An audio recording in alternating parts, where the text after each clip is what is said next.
Hey guys, welcome back to the channel. This is story about what if Naruto creates his own jutsu and powerful part 1. Before I start, please do support for more amazing content and comments for part 2. Do consider to subscribe my channel and share my video to your friends and check out the description as well. Let's start the video. 7 years after the QB attack. As the sun began to set on the horizon and everyone's watches chimed for 6, the village of Konohagakure began to close their shops for the day and go home.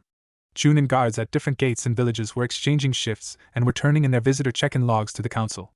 Genin teams wrapped their daily missions/chores around the village. The village guard were taking their positions for their nightly watch. And finally, the special Jonin and ANBU were either reporting to the Hokage about the success of their missions or were leaving for their current ones. But in the hour of closing down, one business chose to remain open for a few more hours. Ichiraku Ramen, like any restaurant, remained open for customers who worked late in the evenings and didn't want to fix their own meals. It was a small stand, only room for a handful of people to eat. The chairs were positioned right at the counter that separated the kitchen to the outside. In a small room in the back, there was a man shifting through ingredient boxes. He was tall, but reaching past his prime. The wrinkles around his face sagged due to the loose skin, making his eyes look like he was squinting. But they were more featured around his mouth, where he gave the impression he smiled a lot. In the front, wiping off the counter as another full customer left, was a girl around the age of 10. Her brown hair was tied in a ponytail and accented her bright, brown eyes. She was just barely taller than the countertop and had to use a stool to clean and cook. Ichiraku's never made a lot of money, but they had enough to live on and that was enough. Just then, the man walked out carrying a medium-sized box. "We're about out of shrimp, I am, so I'm bringing out the miso ingredients. We overordered so we need to sell it before we can order more." "Okay, Dad. I'll put it as our special," I said. She walked to a board that hung outside the shop and wrote the new price for miso ramen. She then walked back inside to serve a couple of chunins that were just getting off their shifts. Just a few blocks away from the shop, a young boy was walking to his apartment after his daily. He was skinny, too skinny for an average 7-year-old.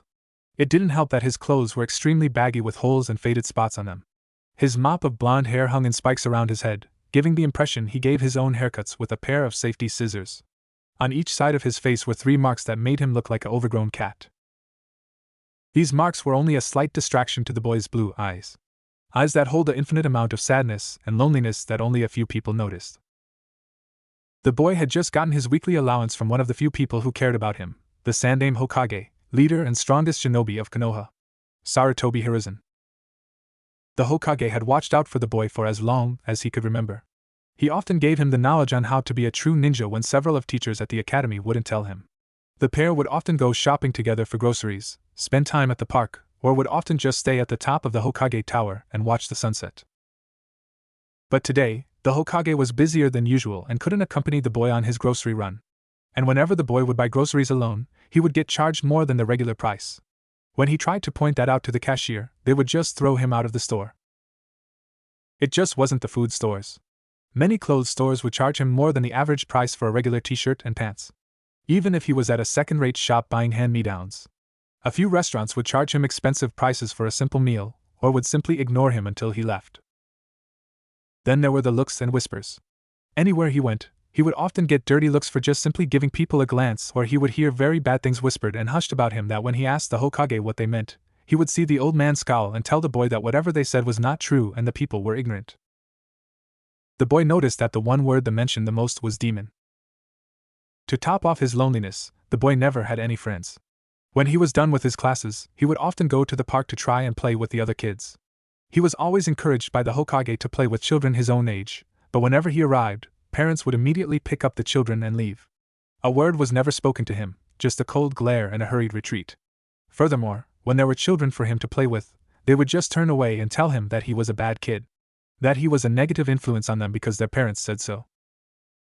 So there were often times he was sitting alone on a swing, just gazing out at children with their parents. But right now, he was walking home to an apartment that the Hokage was kind enough to provide him with. It was a little bit run down, but he appreciated it all the same. The Sandaime paid for all of his bills, so he never had to worry about getting a job. But there were times when his apartment door would be vandalized and he would have to pay to clean it up. On his way, he was trying to figure out how he was going to eat this week. His weekly allowance was enough, but once again, he was overcharged for the basic necessities. He didn't want to bother the Hokage any more than he had to. But he had to do something or else he would have to resort to digging out of dumpsters again. So he thought it was a miracle when he saw a sign outside of a small ramen stand with curtains covering the entrance. It read miso special, 2 for the price of 1. He always knew ramen was cheap, but was always discouraged for eating it. The stand name said it was unhealthy for him. But with this new price, he could almost get a full meal's worth of food. The boy cautiously walked up to the stand, memories of previous restaurant and food stand visits flashing through his mind. He raised the curtains and peeked into the stand. He saw only 4 people, 2 chunin guards sitting at the counter and a young girl, an old man working behind the counter. The old man noticed the boy's movement and smiled at his new customer. "Hello? Welcome to Ichiraku's ramen shop. How can I help you?" The boy timidly walked up to one of the chairs, gazing around as he moved. "I saw your special outside. Can I have a couple of bowls?" the boy asked as he sat down.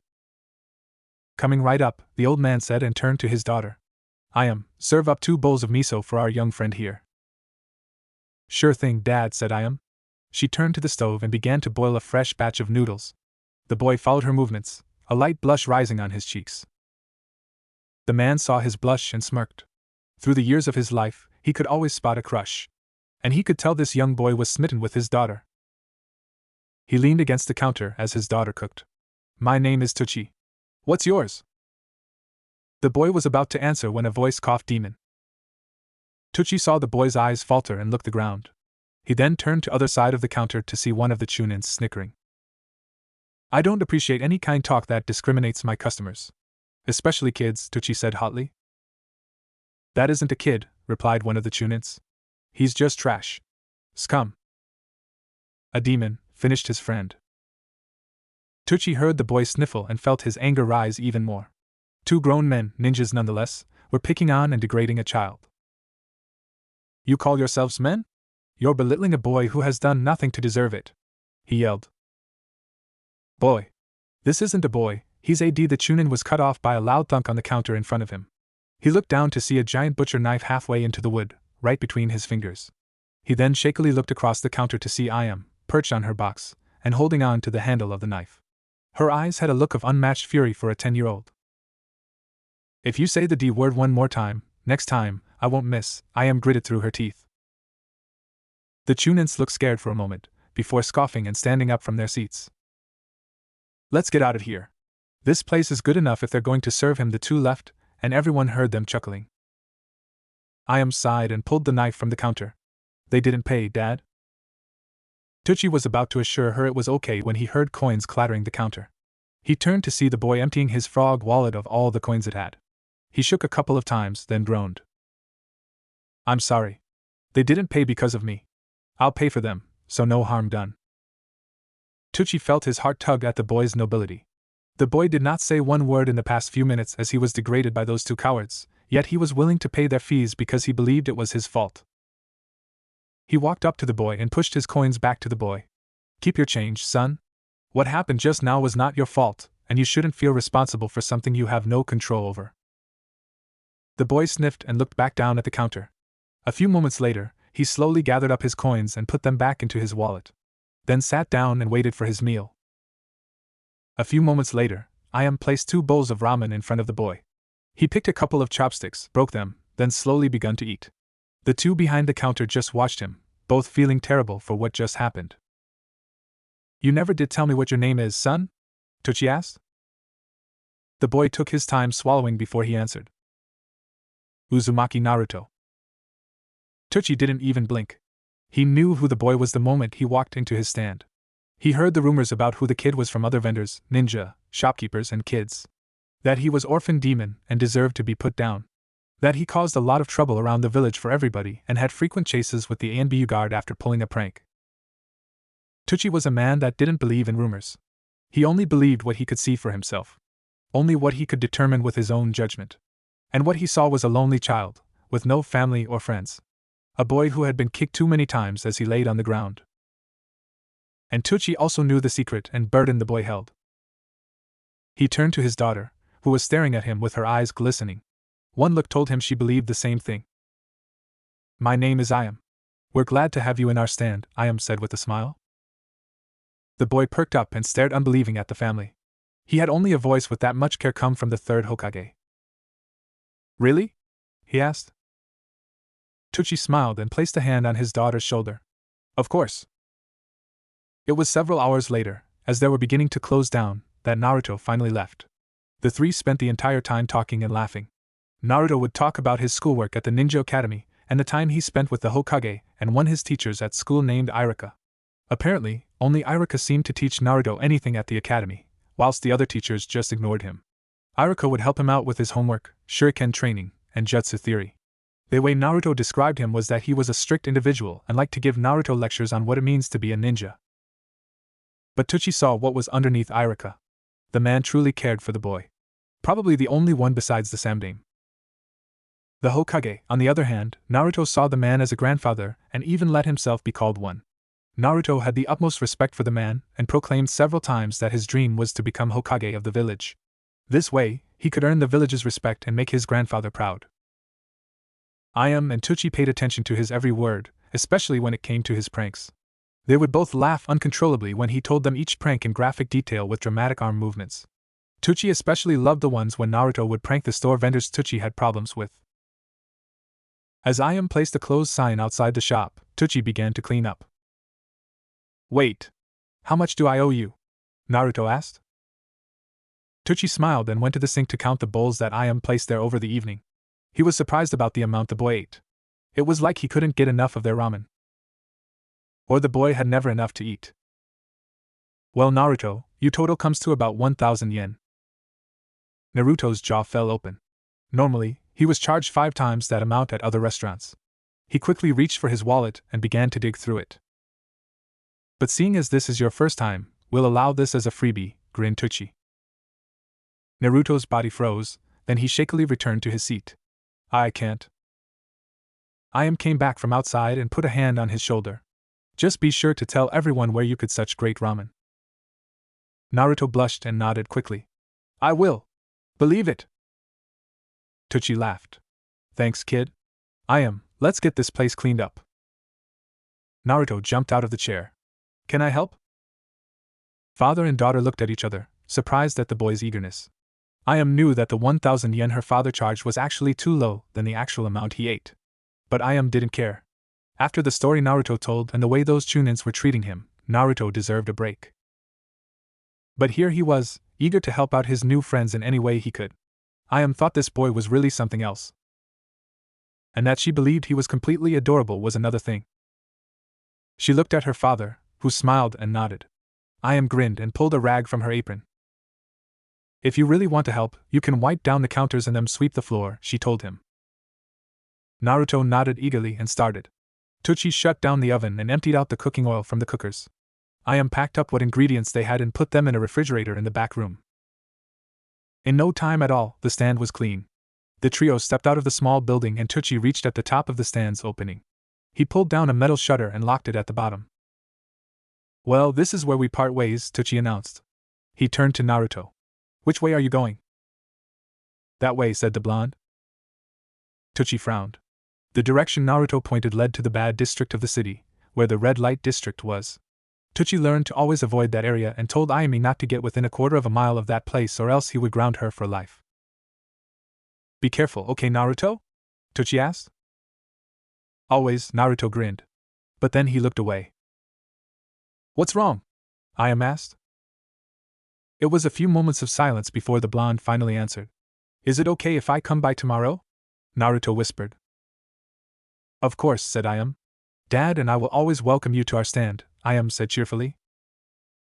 Tucci smiled. She took the words right out of his mouth.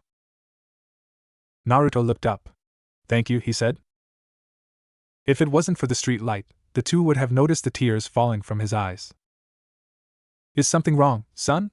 Tucci asked as he knelt down to look the boy in the eye. It's just that besides the Hokage, you two are the first to ever show me any kind of kindness. Why? Tucci sighed. Naruto. Never believe anything you hear from the villagers. They just believe only what they hear from others.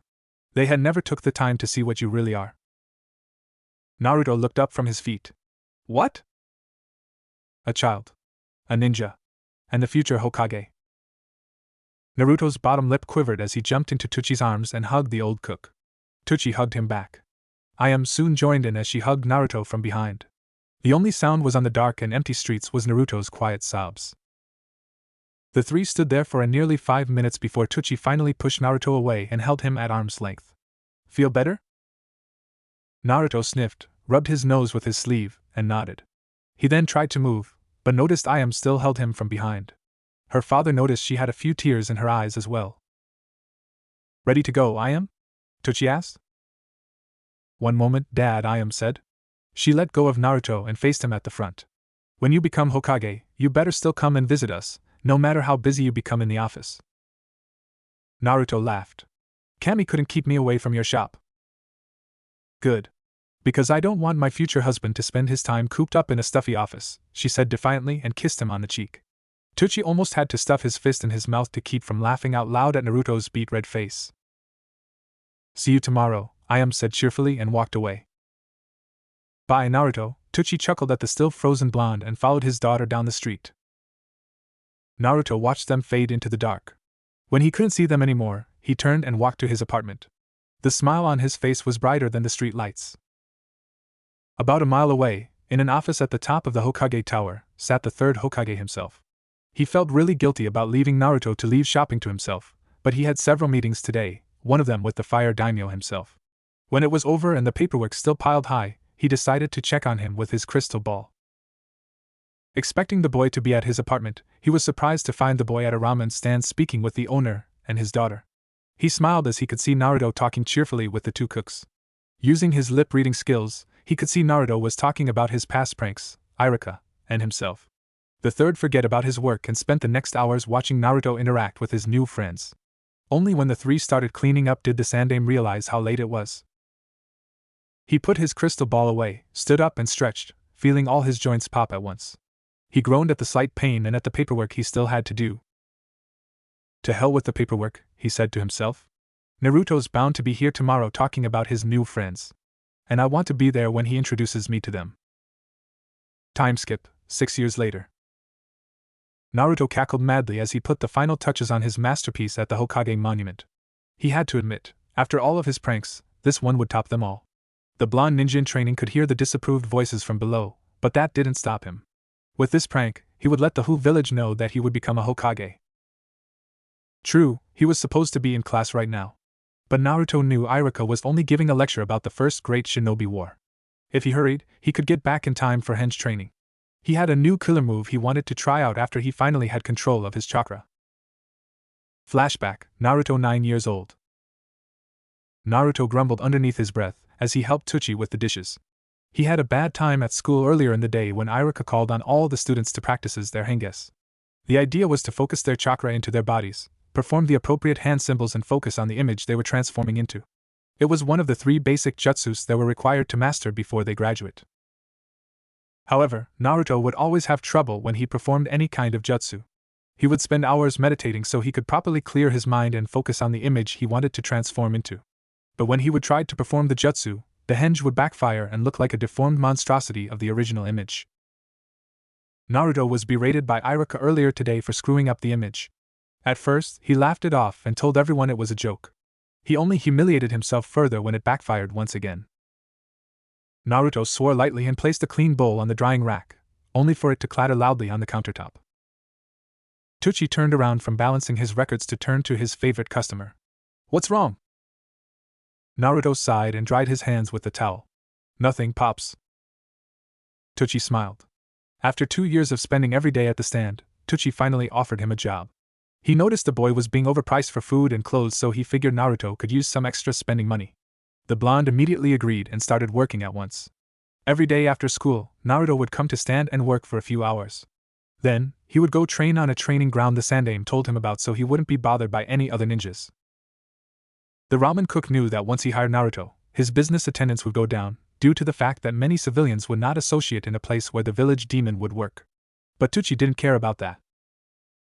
What he cared about was the smile that was on the young child's face when he was around people who cared about him. Come on. Tell your favorite boss what's wrong. Naruto scratched his head in confusion. But you're my only boss. And don't you forget it. Now, what happened today? The boy sighed and sat down on a stool. I goofed up on a henge test today, We were supposed to transform into a copy of the Hokage, but mine ended looking as something out of a cartoon. I bet the third would have loved to see that, Tucci laughed. Naruto scowled. It's not funny. Iruka-sensei was really mad at me. I tell ya, that guy has it in for me. Tucci stopped chuckling and looked Naruto in the eye. If Iruka was really mad at you, he wouldn't have taken the time from his schedule to help tutor you on the weekends on proper hand signs, now would he? Naruto sighed. Tucci had a point. When Naruto started working, he was surprised to Iruka stop by for lunch, in which the man was surprised to see Naruto working in a ramen stand. Naruto was nervous at first, but the more they got to talk, the more they realized they were alike. They had both lost their parents in the Kyuubi attack, they didn't have many friends, and even though Naruto didn't show it much, they both enjoyed learning. Then, when Iruka was done and about to leave, Naruto left to go practice his henge's assignment that Iruka gave him the day before. When the teacher asked his student how his progress was, Naruto admitted he was having trouble with the hand signs. Iruka spent the rest of his free time showing Naruto some hand exercises to help loosen his fingers and increase his agility. He also suggested Naruto might try playing an instrument that involved using his fingers to make them nimble. He hadn't picked one yet. Still, why does Iruka-sensei give me such a hard time? I try real hard in his classes, but he still gets angry at me when I mess up, Naruto complained. I don't think he's angry at you, Tucci said. I think he was just being stern to encourage to try harder. After all, teachers can't show favoritism towards students. Naruto bowed his head. I guess you're right. How long have you been practicing? Called a voice from the back. Ayame entered the stand carrying Naruto's weekly groceries. She volunteered to do his shopping for him when she realized he was being overcharged. Naruto scratched his cheek and looked up at the ceiling in thought. Well, right now, it's been about 3 weeks since Iruka-sensei gave us this assignment. Since then, I haven't had a single successful henge. And you got everything you need? Asked Ayame. Yep. Picture the image, perform the hand signs, and add the chakra. Wait, Tucci said suddenly. Maybe that's it. How much chakra are you adding to your henges? Naruto's eyebrows went together. All I can. Why? Tucci put his hand on his chin and got into a thinking pose. I remember a genin team came to the stand for lunch a couple of years ago. They were complaining about not being able to perform a certain jutsus their teacher taught them. When they asked their teacher for advice, she said they needed to work on their chakra control. Control? Asked Naruto. I remember that, added Ayame. Their Jonin sensei said that the amount of chakra they put into jutsus could heavily determine if they would be successful or not. Too little and the jutsu wouldn't work. Too much and it would probably backfire on them.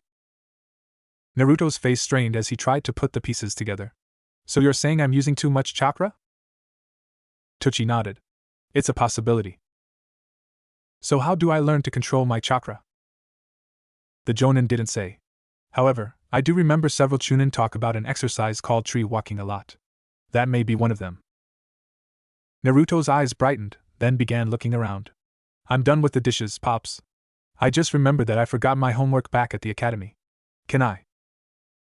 Yes, you can go ask Iruka how tree walking works, Tucci chuckled.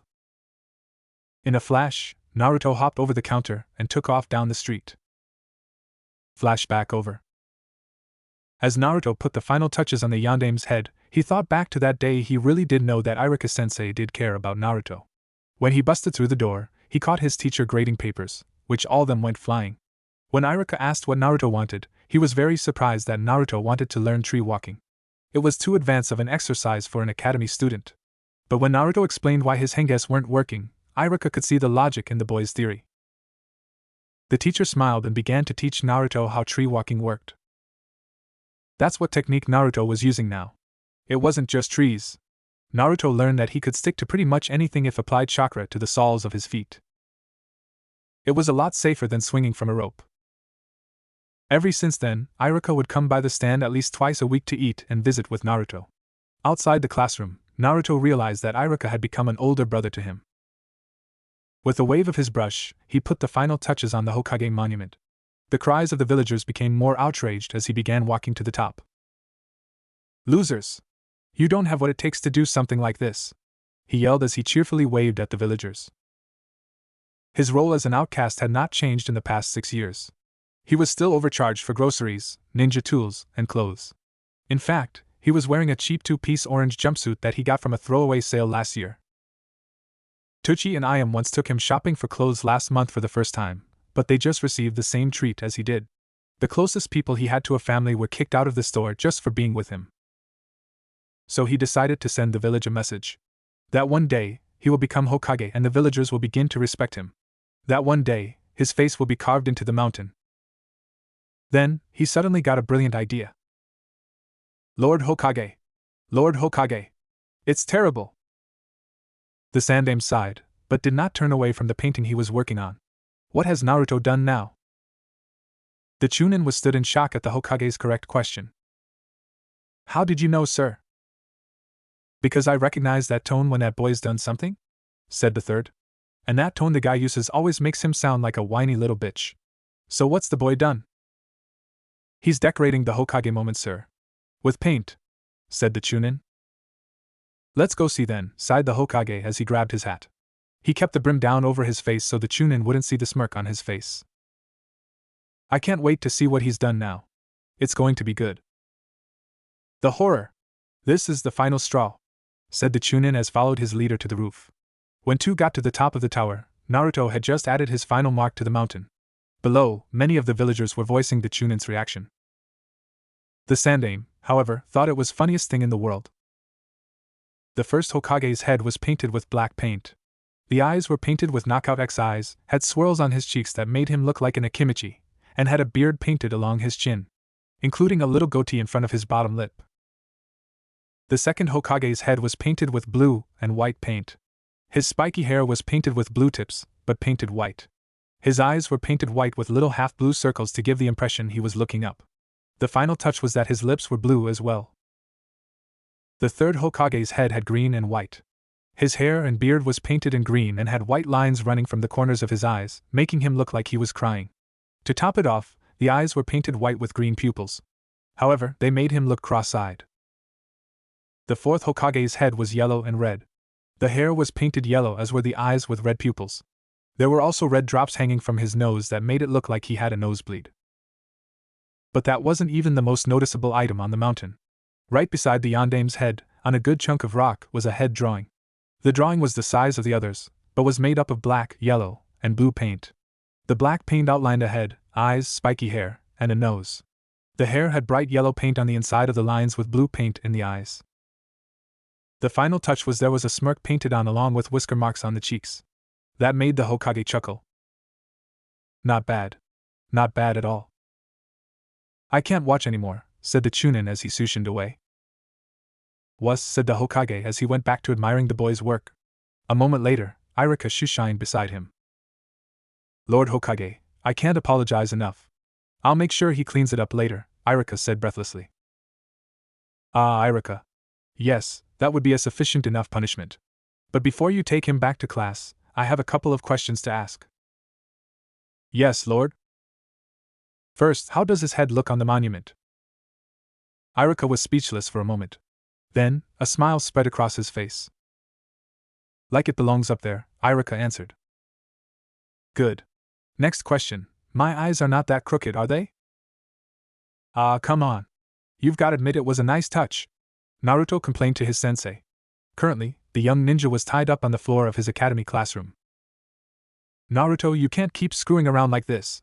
Your graduation ceremony is tomorrow, and you have yet to make a successful henge, kawarmi, or clone jutsu.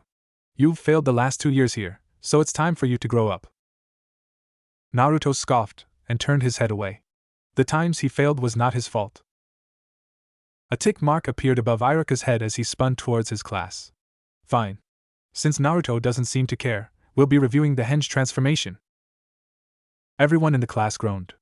A few even threw papers and pencils at Naruto. One by one, Naruto's classmates walked to the front of the class to perform a henge of their teacher. So far, each one had been success. All right, Naruto, it's your turn, Irika said. Naruto tried to hide a grin on his face as was about to bust out his new secret weapon. He focused his chakra into his hand signs and focused on the mental image. Transform! He yelled. There was a puff of smoke, which quickly cleared. And Irika felt his jaw drop. Standing in front of him was a perfect copy of himself. What do you think, Irika-sensei? Said Naruto in an exact copy of Irika's voice. Wow, Naruto. This is your first time I ever seen you do a perfect henge. Great. Now watch this one. Naruto put his hands together again. There was another puff of smoke and Irika's eyes widened in surprise. Standing in front of him was a buxom blonde girl, completely naked with only pink smoke covering her most private parts. She smiled coyly at Irika and gave him a wink. That was enough to shut down Irika's brain and cause him to blow back with a nosebleed. Another puff of smoke and Naruto was on ground, normal and laughing his ass off. What did you think of my sexy jutsu, Irika-sensei? Despite the amount of blood he lost, Irika was back on his feet with plugs in his nose. Cut the tricks. This is your last warning. Later that day, Naruto and Irika were on top of the Hokage monument. Irika pushed a bucket, several rags, a mop, and a brush into Naruto's hands. You're not leaving until every scrap of paint is cleaned off this monument, said Irika. But I got to get to work in an hour, complained Naruto. You should have thought of that before you decided to make your mark in this village. Honestly, what were you thinking? Naruto stood tall and puffed out his chest. I was sending a message to the village. That one day, I'll be Hokage, and when I do, the village will respect me and my friends. Irika immediately knew what he meant. Teuchi told him what happened last month and how badly it affected Naruto. There was a sudden drop in his grades, and he spent most of the time with a scowl on his face and just staring off into space. Naruto, that wasn't your fault, Irika said. Why though? Naruto asked. Why is it they hate me, Nizan? Big brother.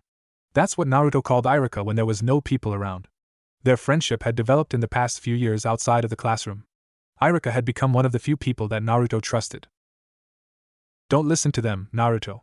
You have never done anything to deserve their hatred, said Irika. He put a hand on his little brother's shoulders. You are who you are. Don't ever stop believing that. The blonde smiled. Thanks, Nizan. Irika grinned. Good. Now get to work. Irika then sat down and pulled a book from his pocket. If you are correct, you only got 55 minutes before you have to go to work. Naruto stood there for a moment with his mouth agape. He then shook his head. Jerk. About an hour and a half later, Naruto was walking down the street while rubbing his sore shoulder. It was the late afternoon and the shops around him were preparing to close down. All around him, people were finishing up their shopping and walking home. When he caught people glancing at him, they would scowl and turn away, muttering about his latest prank and how he should have been arrested. Naruto ignored them and kept walking. Luckily, he thought ahead in water-based paint to use on the monument, so he was done quicker than usual. He finally reached Ichiraku's and lifted up the curtain to walk inside. All hail, the fifth Hokage, said a group of voices. Naruto blinked and saw that Teuchi, Im and his only 3 friends bowing in his presence. His good friend, Choji Akimichi, was sitting in the middle of the trio, a bowl of ramen in his hand as he slurped up the remaining noodles. The two met about 3 years ago, when Naruto got out of his first day at the academy. He came back to Ichiraku's to see 2 boys at the counter, eating ramen. One was Choji and had already knocked down 10 bowls and kept on going while his friend watched in disbelief. Naruto sat down beside him and told Ichiraku to give him what the boy was having. Choji looked up and said that he was an Akimichi and Naruto had no chance of beating him at eating. However, Naruto caught up to him quickly and before they knew, Naruto had actually beaten Akimichi in an eating contest. Choji swore that day that Naruto would always his rival when it came to eating. On Choji's left was another good friend, Shikamaru Nara. He was with Choji that day and had become good friends with the round boy a few days before. At first, Naruto and Shikamaru didn't get along. But when Naruto helped defend Choji from a couple of punks who were making fun of his weight, Shikamaru had began to see Naruto in a new light. Since then, Choji and Shikamaru would visit Naruto every day at the stand when the academy was done for the day. And although he said it was troublesome to visit him every day, he did with a smile. The last person had just joined their group last year. Her name was Hinata Hyuga. She was a very shy girl, who only spoke in class when she was called upon by the teacher to answer. Naruto met her when he was serving meals to his friends when he spotted a girl peeking around from a telephone pole across the street. He watched her for a few minutes, before he finally waved her over. She blushed furiously and slowly made her way to the stand. Naruto finally recognized her from his class and introduced himself and his friends to her. It took her a while to break out of her shell, but soon, she was almost able to make complete sentences without stuttering. Hinata was Naruto's only sparring partner when he went to train after work. Shikamaru said it was too troublesome to train and Choji often just watched instead of joining them. But the two would always support Hinata and Naruto. Every day after class, the four would go to Naruto's training field to train. Hinata would help Naruto with his taijutsu, which everyone except Naruto knew was horrible, while Naruto helped Hinata build more confidence in her fighting. It took a few months, but now, Naruto could go toe-to-toe with anyone in his class. Hinata had also become one of the top kanuchis of the class, tying Sakura Harinu for first place. When he didn't think it was troublesome, Shikamaru would help Naruto with his chakra control. As a clan heir, his was required by his dad to learn all of their clan's shadow-type jutsus, so he had to learn chakra control earlier than most students. Naruto had already mastered the tree walking exercise, so Shikamaru showed him the next step, water walking. Naruto had not quite mastered this exercise, but he was getting better. Choji was happy to help out with whatever he could. It wasn't much, but Naruto appreciated it all the same. With their help, Naruto rose in the class standings. Not exactly at the top, like Sasuke Uchiha or Kiba Inuzuka, but a good student nevertheless. All of the time he could spend was with his friends. Whether it was training, eating at the ramen stand, or just watching clouds. They were always together. Naruto just smiled, walked behind the counter, and tied an apron around his waist. "It's a good thing everyone here recognizes greatness when they see it," said Naruto. This caused everyone to laugh in their bowls. "While it was good prank, Naruto-senpai, should you waste such time when you should be preparing for the finals tomorrow?" said Hinata as she pressed her fingers together. "Yeah, that's right," Choji agreed. "You've failed the test twice so far. It would be real troublesome to repeat for a third time," finished Shikamaru. Naruto sighed. They were right. He was supposed to have graduated twice. This made him one of the oldest students in his class. He was only a year older than his friends. But it really wasn't his fault that he failed. The first time he was supposed to take his test, Ayame got sick that morning with the flu. With Tsuchi being short-handed, Naruto skipped his test to help him out. It took ages for him to finally get a window and visit Irika to see if he could retake the test. However, rules were rules and Naruto had to wait until the next semester. The second time, he knew he was ready. He spent the whole week training, studying, and practicing for the test. But by some accident or not, on the day of the test, Ikaraka's stand was damaged by a fire. When he arrived for breakfast, he saw Tsuchi and Ayame standing in the streets beside a blackened, smoking stand while A and BU searched for the cause.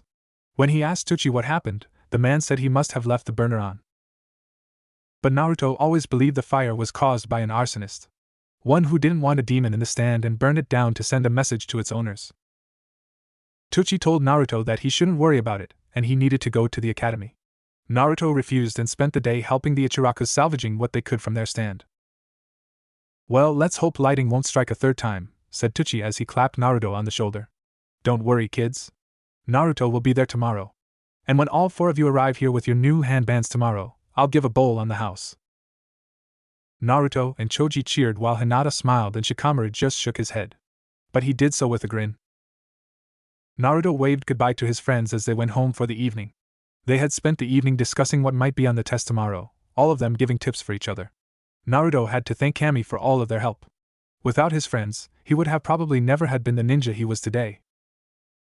As he cleaned off the counters, he spotted Tsuchi's record book sticking out of the cabinet behind the safe box. Curious, Naruto pulled the book out and opened it from the middle. His eyes grew wide. He read the amount Ichiraka's stand had as the numbers kept getting lower and lower. Then he reached the profits from this year. There were none. Throughout the year, there was nothing but red marks and slashes. It looked like a badly drawn doodle by a 3-year-old with a red crayon. "Hey Naruto! Have you seen where we put the extra box of fish cakes?"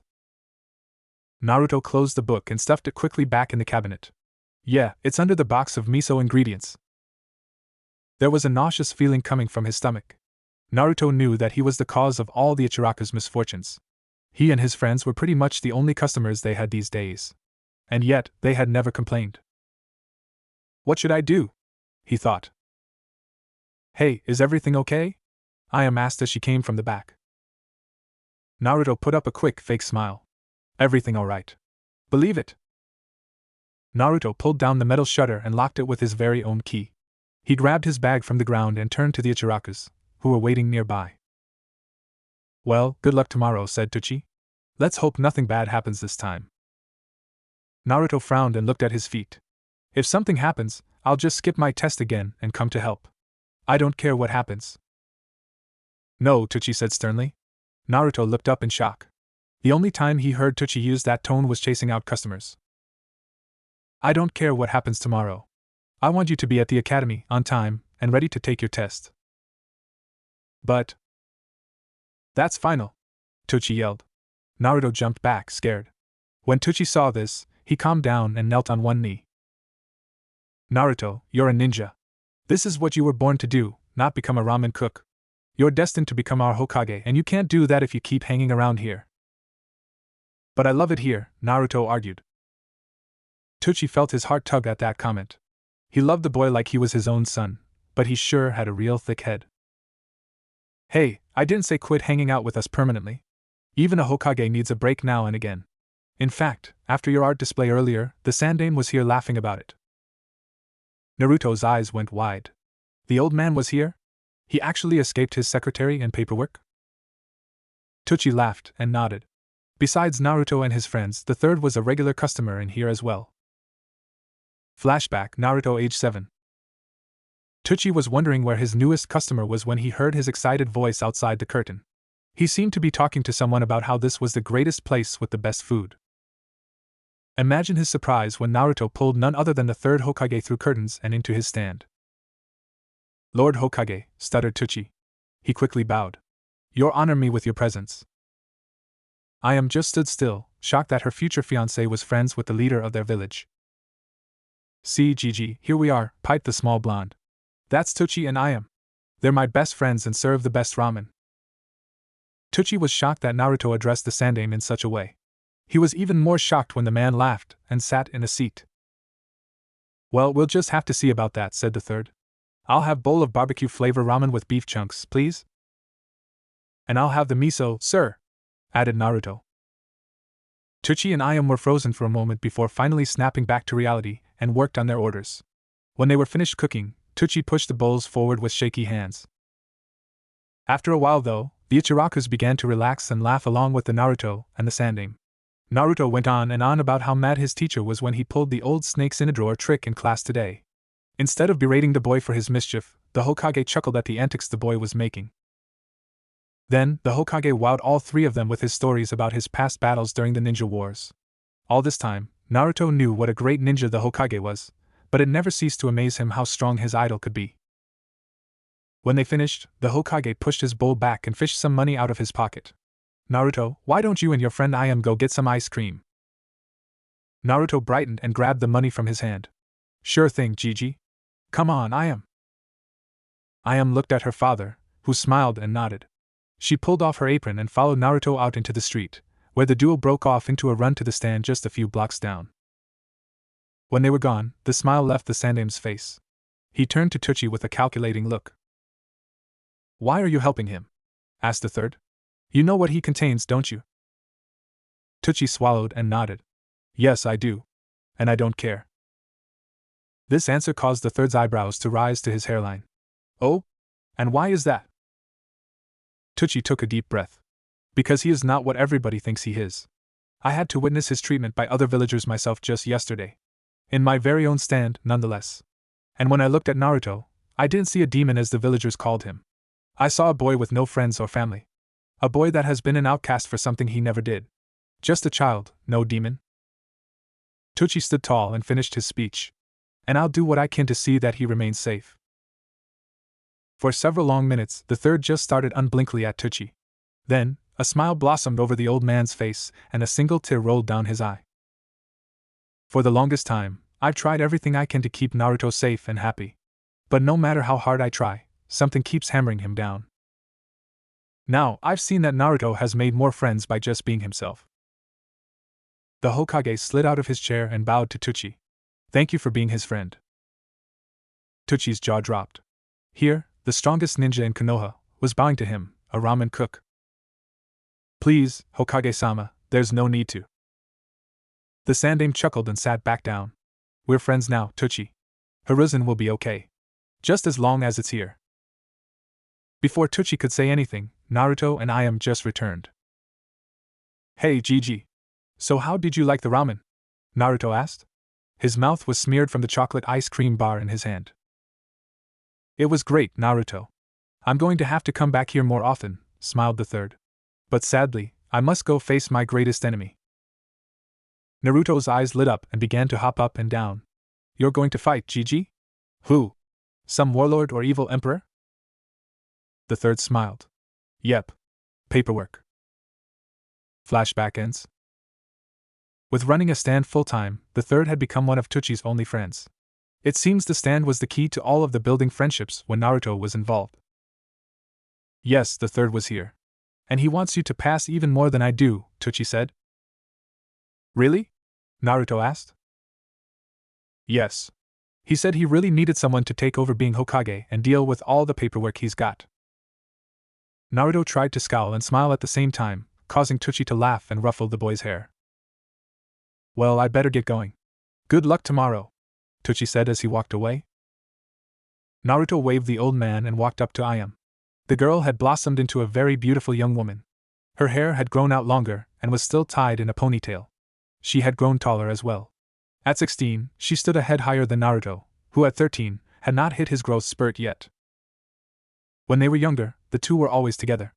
Any day off they had immediately was spent at the park, playing on the playground equipment, or eating ice cream on a park bench. Since the day the Sandaime came to the stand, the two would always order a few ice cream bars on Sunday after work. The other kids avoided them, but Naruto didn't mind that anymore. He had someone to play with, and that was better than anything. One of the games they played was the marriage game. Ayam always pretended that Naruto was her husband and swore every time they played that when they were older, they would get married for real. But as they got older, Ayam hit puberty and got the attention of other boys her own age. They would flirt with her while Naruto was at the academy and ask her on dates. She would sometimes oblige and spend her weekend nights on dates to the movies and other eateries besides a ramen stand. Naruto grew with Ayam and knew there would be an age difference between the two. Since Naruto had no parents, Tsuchi gave him the talk, embarrassingly, and Naruto understood that Ayam was just growing up. But that didn't stop him from keeping an eye on her from the shadows. And with the lectures Iruka gave them in class, he understood that the life of a shinobi was a perilous one and took a toll on the spouses. One of the hardest things in life was to open a letter delivered by a courier ninja telling you your husband or wife died in the line of duty. Naruto would never put Ayam in that position.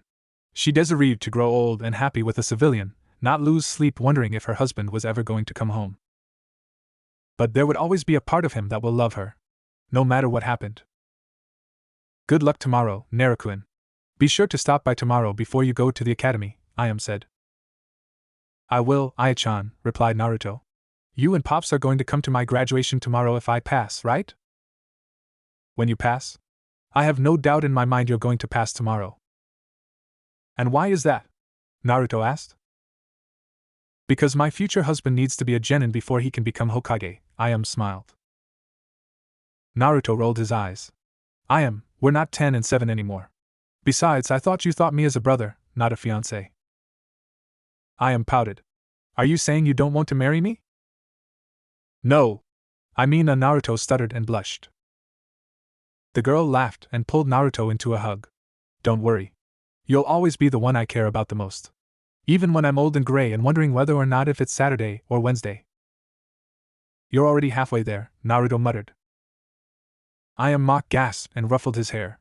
What did you say, Naruto? Nothing. I was just saying good night.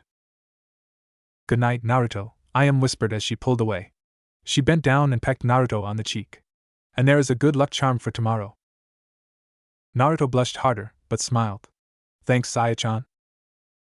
The two teens waved to each other, then turned and walked to their homes. Each of them had a smile on their face. In the shadows, a figure watched as the two interacted. He could see that they cared for one another, and that made a perfect plan B. If the brat doesn't fail tomorrow, I could always use the girl to get what I want. A continuous ringing in his ears finally woke Naruto from his sleep. His hand rose from beneath the covers and reached blindly for the accursed object. When he finally grabbed his alarm clock, he chucked it against the wall, where it shut off immediately. Naruto groaned and pulled the covers from his head. He sat up, stretched, and made his way to the bathroom. He performed the morning male ritual of scratching himself, and taking a long time in front of the toilet. After a shower, he went into the kitchen, made himself some breakfast, and got ready for his genin finals at the academy today. He dressed in his usual jumpsuit. The color was originally red, but time had faded it to orange. The boy bought it cheap at a hand-me-down sale at one of open markets. It was one of the reasons why Tucci and I wanted to take him clothes shopping. They didn't want him to dress like this. Naruto then put on a pair of goggles he got as a birthday present. It is originally a gag gift, due to an incident a few years ago when he was in the kitchen, experimenting with ingredients to create a new flavor. The whole thing blew up in his face. The Ichirakus thought it was hilarious and bought him the goggles to give him a mad, scientist look when experimenting. But he carried it with him at all times. He then strapped on his sandals, shuriken holder, and orange wristbands. Unlike his clothes and pretty much anything else he owned, these were brand new. They were gifts from his friends when he started his final year at the academy. When his friends saw the state of his equipment, they all pooled their money together and bought him new ones as a good luck gift. Naruto finished getting dressed and walked out of his apartment. He locked his door and smiled. "Look out, world. Naruto Uzumaki is coming for ya." He ran down the stairs and towards the stand. As Naruto neared the ramen stand, he spotted his friends waiting inside. "Yo, Naruto!" Choji yelled as he spotted his friend running towards the stand. The chubby ninja was munching on a bag of chips. "Dad told me to tell you he liked the Akimichi swirls on the first face yesterday." That made the group chuckle. "Good morning," Shikamaru grumbled with a small smile. "Gee, good morning, senpai," Hinata said with a grin. "Good morning, guys," Naruto yelled. "You guys ready to become ninjas?" Choji was the only one who cheered with him, while Shikamaru chuckled and Hinata giggled. "Naruto, it's 8 in the morning," Shikamaru muttered. "Can't you keep it down at least until noon?" "Nope," Naruto cheered. "Today's going to be my first step to becoming Hokage." "You've got to pass first," said a voice behind the counter. Tucci and Ayam came out from the back room carrying the ingredients to start the day off. "You don't think we can pass, Pops?" Naruto asked in a mock-hurt voice. "I have no doubt in my mind that you four can pass," said Tucci with a grin.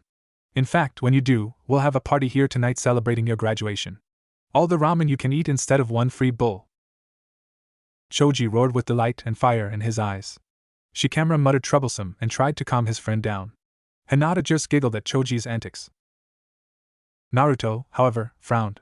He remembered seeing Tucci's balance book last night, and all the red marks in it.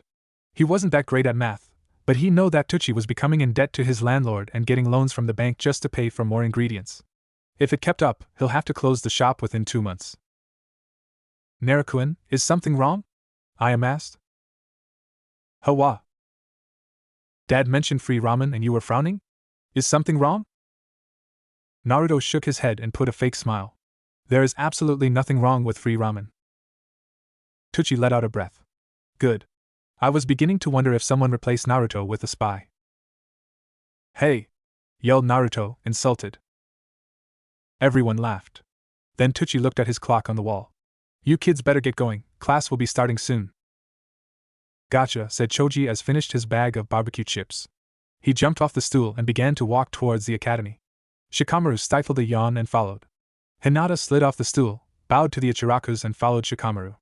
Naruto was about to leave himself when something grabbed his shoulder.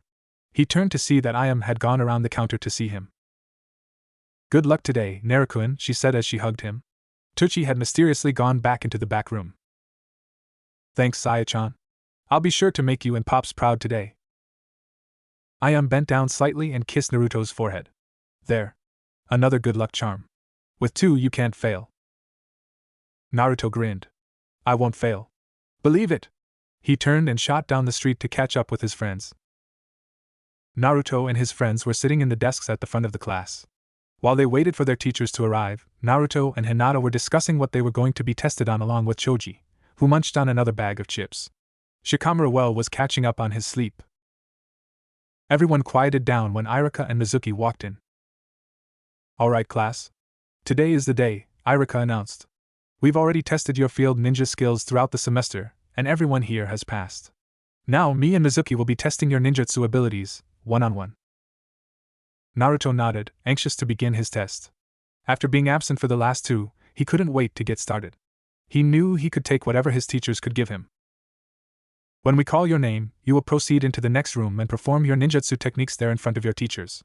Remember, you must perform the 3 basic ninjutsu techniques: a henge transformation, a substitution jutsu, and finally, a clone jutsu.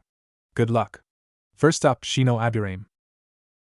A tall boy with a high-collared jacket, sunglasses and spiked hair silently stood up and made his way down the steps to his teacher. Naruto knew Shino was going to pass.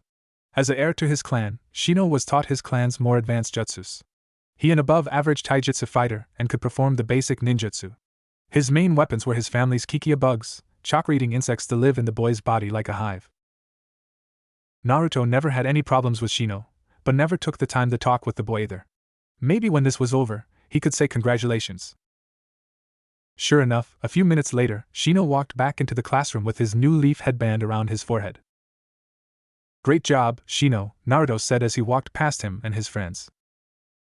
Shino paused for a moment before nodding. Thank you. Good luck on your test as well. Naruto smiled and waited for the next name to be called, which happened to be Choji. Remember Choji, all the ramen you can eat if you pass, Naruto mentioned. I know, Choji said with fire in his eyes. The power of food will always prevail. Naruto and Hinata just laughed as he scared the daylights out of Iruka. A few minutes later, Choji came out with his headband around his head. This got him pats on the backs from the boys and a hug from Hinata. Next was Sakura Haruno. When her name was called, all she did was jump up and proclaim that true love will conquer all. Then she rubbed it in all the girls' faces that a certain boy will be hers. Frankly, Naruto couldn't understand why someone like her could be a ninja. Sure, she had book smarts, but it took more than that to become an excellent kunoichi. In fact, a lot of girls in the class were focused on only impressing their love interests instead of actually learning. Except Hinata, of course. It just proved that destiny must be up to something when the pink-haired girl walked back into the classroom with her headband tied where her ribbon used to be and a smug look on her face. Next was Hinata Hyuga, who froze when her name was called. Her friends were trying to help with her confidence problems, and she was getting better, but there were times when she would hesitate in believing in her abilities. It wasn't helpful that her family didn't care about her either. Naruto, however, put a hand on her shoulder and told her to give it her best shot. Choji encouraged her as well while Shikamaru lifted his head up just enough to wish her luck. With that, Hinata took a deep breath and walked out of the room. Even though he tried to be strong for her, he couldn't help but bite his lip and tap his fingers on the desk. But that changed when Hinata walked back in with her headband around her neck and a smile on her face. Naruto got up and gave her a quick hug, then returned to his seat. He never noticed the blush on her face. Next was Kiba Inuzuka. The boy with the fur-lined hoodie jumped up and howled in anticipation. While some people had book smarts, Kiba had the athletic ability to make a great ninja. He was brash and wild in his techniques, but could think and strategize like any ninja. A member of the Inuzuka clan, he was capable of using a specially trained ninja hound called an Iken. His was a young pup with white fur named Akamaru. They duo dominated the training spars, only behind Sasuke Uchiha. And apparently only Kiba could understand him because the two would hold conversations when no one would have any idea what they were talking about. It was no surprise when he came back in with his new headband and a smirk. There were a few more students who passed during that time, but Naruto didn't know them well enough to really care. It wasn't until Iruka reached Shikamaru that he finally paid attention to the roll call. Naruto had to wake up the lazy genius for his turn. The boy got up and followed Iruka out of the room, muttering troublesome the entire way. Naruto wasn't worried about Shikamaru. Even though he didn't show it in class, Shikamaru had more talent than pretty much anyone in the class, possibly in Sasuke. The problem was that Shikamaru didn't really care. Naruto was surprised when the boy came back with the headband tied around his arm. When he rose an eyebrow at the boy, he just shrugged. Too troublesome to tie around my head, was the only thing Shikamaru said as he laid his head back down on the desk. Everything's too troublesome for you, Naruto said, causing everyone around him to laugh. There was another batch of students that went next that Naruto didn't know either because they treated him like everyone else or didn't even bother. But each one received their mark as well. Then came the kid was marked as the best in the class. When Sasuke Uchiha's name was called, all the girls in the class wished him good luck. He just ignored them and made his way to the next room. It surprised no one when he came out with his headband around his head. Show off, Naruto muttered. Hinata giggled. You're not mad because he's the top in his class, are you? No. It's that he's got the power to get any girl in the class, and yet he just scoffs it off like he's king of the world. Why, if I had that power, I... You what, senpai? Hinata said with a hint of anger. I donated to charity? He said meekly. Hinata punched him in the shoulder. Pig. Naruto Uzumaki, said Iruka to the class. Naruto took a deep breath and stood up, barely hearing the wishes of luck from his friend. He followed Irika towards the testing room and inside. It was about the size of a regular classroom with only a desk on one side of the room. Mizuki was already sitting down at one of the chairs while Irika took the other one. Okay, Naruto, take a few breaths and begin whenever you are ready. The first jutsu I want you to perform is the transformation jutsu. I want you to henge into someone beside me or Mizuki. Then he scowled. And you know what henge is forbidden. Naruto nodded and put his hands together in the ram seal. He channeled his chakra throughout his body, thought of his subject and focused. Transform, he called out. Naruto was surrounded in a puff of smoke, which revealed to be a perfect henge of the third Hokage in his robes and hat, pipe included in his mouth. Very good, Naruto, said Irika while Mizuki just nodded. Nice you see you finally get it down after what happened a few years ago. Thanks for reminding me, Irika-sensei, Naruto mumbled. Next. Irika sat up and put his chair in the middle of the floor. I want you to perform the substitution jutsu with this chair. Naruto nodded and prepared his chakra. This jutsu was one of his favorites since he used quite often when running away from teachers and chunin who were trying to catch him after one of his pranks. It was real funny when he switched with a chair, log or even a person just for his pursuers to crash into it. So Naruto focused his chakra into a thin string, invisible except to the Hyuga, and connected it to the chair. He then flared his chakra, causing the two to be enveloped in smoke. When it cleared, Naruto and chair had switched places. Excellent, Naruto. That's 2 out of 3, said Irika. Mizuki nodded and made another check on his clipboard. Now, for the final test. I need you make at least 3 clone jutsus. This is where Naruto began to get nervous. For all of his time, he couldn't make a perfect clone jutsu. During his first years in the academy, he couldn't even perform at all.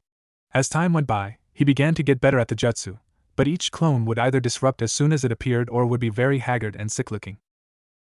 However, when Naruto learned about the tree-walking exercise, he saw little improvement in his clones. They still looked feeble, but at least they could stand on their own 2 feet. When he mastered that exercise and began using the water exercise, he tried again. And once again, he saw improvement. But it still wasn't perfect. Naruto? Irika asked. Naruto snapped out of his stupor and grinned. Sorry, sensei. Just thinking about a strategy. Hurry up, please. We still have other students to test, Mizuki said. He's right, Naruto. Cast your jutsu now, agreed Irika. Naruto nodded and prepared his chakra. Remember his lesson long ago, he tried to channel the least amount of chakra as he could. So small, that he only had to think about channeling his chakra. And instead of 3, he had to think more. He hasn't tested this theory yet, so he was taking a gamble. Clone jutsu, he yelled. The room was enveloped in smoke and Naruto closed his eyes, hoping, praying that his theory worked. He kept his eyes closed for nearly 10 seconds before Irika finally said something. Naruto? I said you had to make at least 3. You didn't have to make 20. Naruto opened his eyes, only see 2 clones blocking his vision to his sensei's. He looked to find himself surrounded by clones. Each one was an exact replica of himself, and stood straight ahead at the wall. They looked perfect. But then Naruto saw one of them grimace and buckle slightly. Maybe they weren't perfect just yet, but it was better than nothing. He dispelled his clones before any of the other ones showed signs of fatigue and gave Irika a reason to fail him. Thanks, Irika-sensei, smiled Naruto as the smoke disappeared. He could feel a swell of happiness rising within him like a balloon. Now, he was an official genin. Irika handed him his new headband. Naruto took a second to gaze at it. The Konoha's leaf symbol was carved onto a polished metal plate that was sewn into a dark, blue bandana. Naruto took off his goggles and wrapped his new headband around his head. He saw Irika give him a smile as they walked out of the room. The moment his friends saw him with his newest addition, all 3 of them gave him a smile. Shikamaru actually stood awake long enough to see Naruto with his headband, only to lay back down to sleep, although he had a grin on his face. Hinata sprang up from her seat and gave her senpai a tight hug that nearly cut off his circulation. After she was done, Choji got around and put him in a headlock while giving him a noogie. Told you we're going to do it, yelled Choji while he dug his knuckle into Naruto's head. Believe it! Naruto yelled as he tried to escape Choji's lock. All right, settle down, Irika said. We still have a few more students to test, so please, return to your seats. The adrenaline coursing through Naruto's veins was enough to make him feel like he could take on an army of ninja, but he sat down. His foot kept tapping against the ground as each student went to the back and earned their headbands. Finally, the last student tested walked out of the room. Ino Yamanaka came with a huge smirk aimed at Sakura and for some reason, had tied her headband around her waist.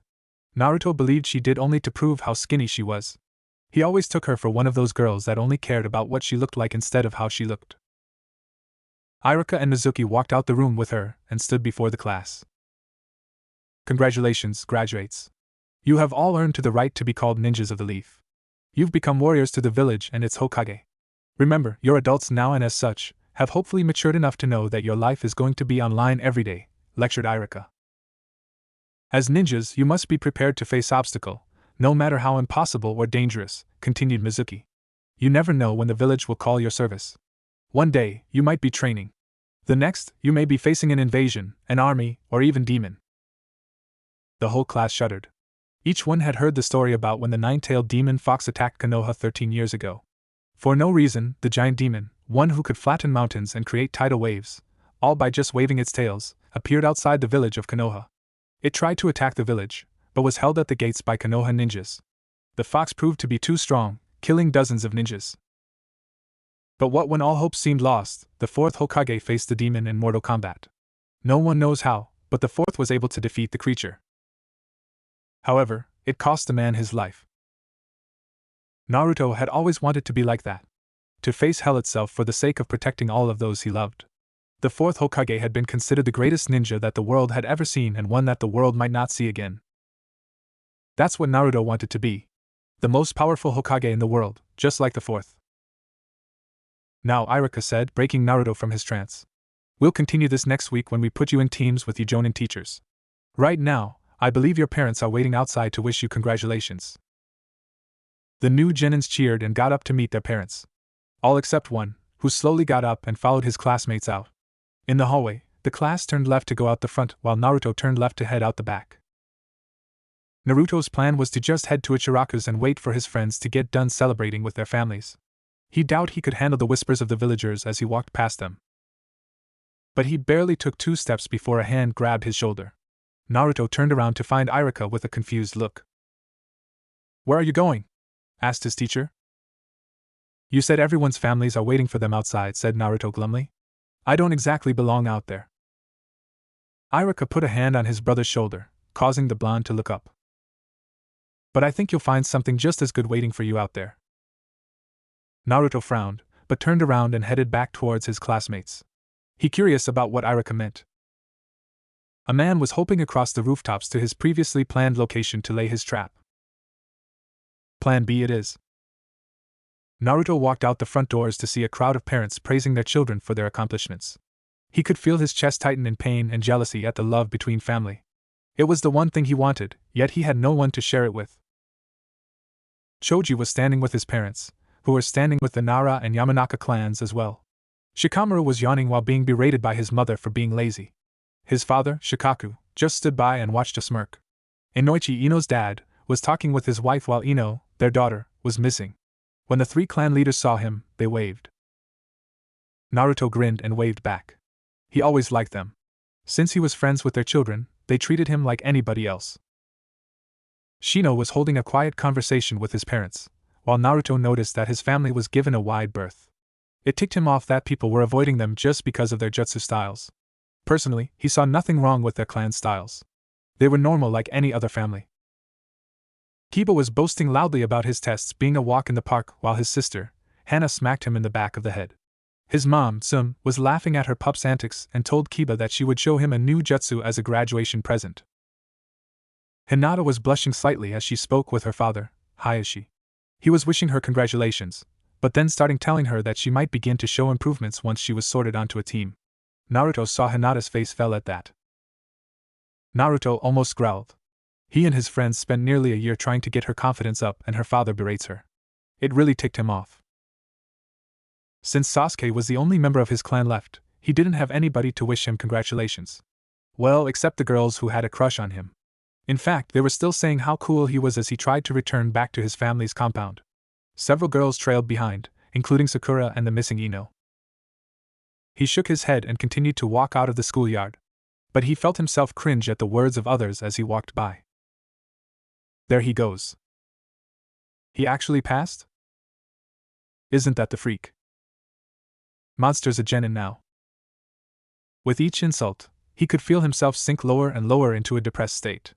He thought that if he could prove himself to be a graduate, he would begin to earn respect. But that didn't seem to be the case. Right now, he just wanted to get to the ramen stand. He hurried forward to the gate, almost home free, when someone called out his name. Over here, Naruto, a soft voice called out. The boy turned to see his 3 favorite people waiting under a tree. I am Tsuchi, and the 3rd Hokage. Naruto smiled and hurried over to his friends. You actually came? The 3rd chuckled and engulfed the boy in a hug. Of course. You didn't think I was going to miss my favorite Gaki's graduation, did you? Naruto laughed, his spirit beginning to lift. Thanks, Gigi. It's only natural that you would show up to see the next Hokage graduate. The group laughed. Tsuchi stepped forward and flicked his finger at Naruto's headband. I've always wanted to see that on your head. Now I think my goals in life are now complete. You can't mean that, Pops. You still have to wait until I become Hokage. That I do, chuckled Tsuchi. Ayam then came forward and wrapped Naruto in a tight hug. There was no doubt in my mind that you were going to pass, Ayam whispered to him. Naruto rubbed the back of his head and smirked shyly. Well, with all the luck you gave me, how could I not? Ayam giggled and blushed. Tsuchi caught this and smirked. Is there something I should know about? He teased. Both kids blushed and both shook their heads.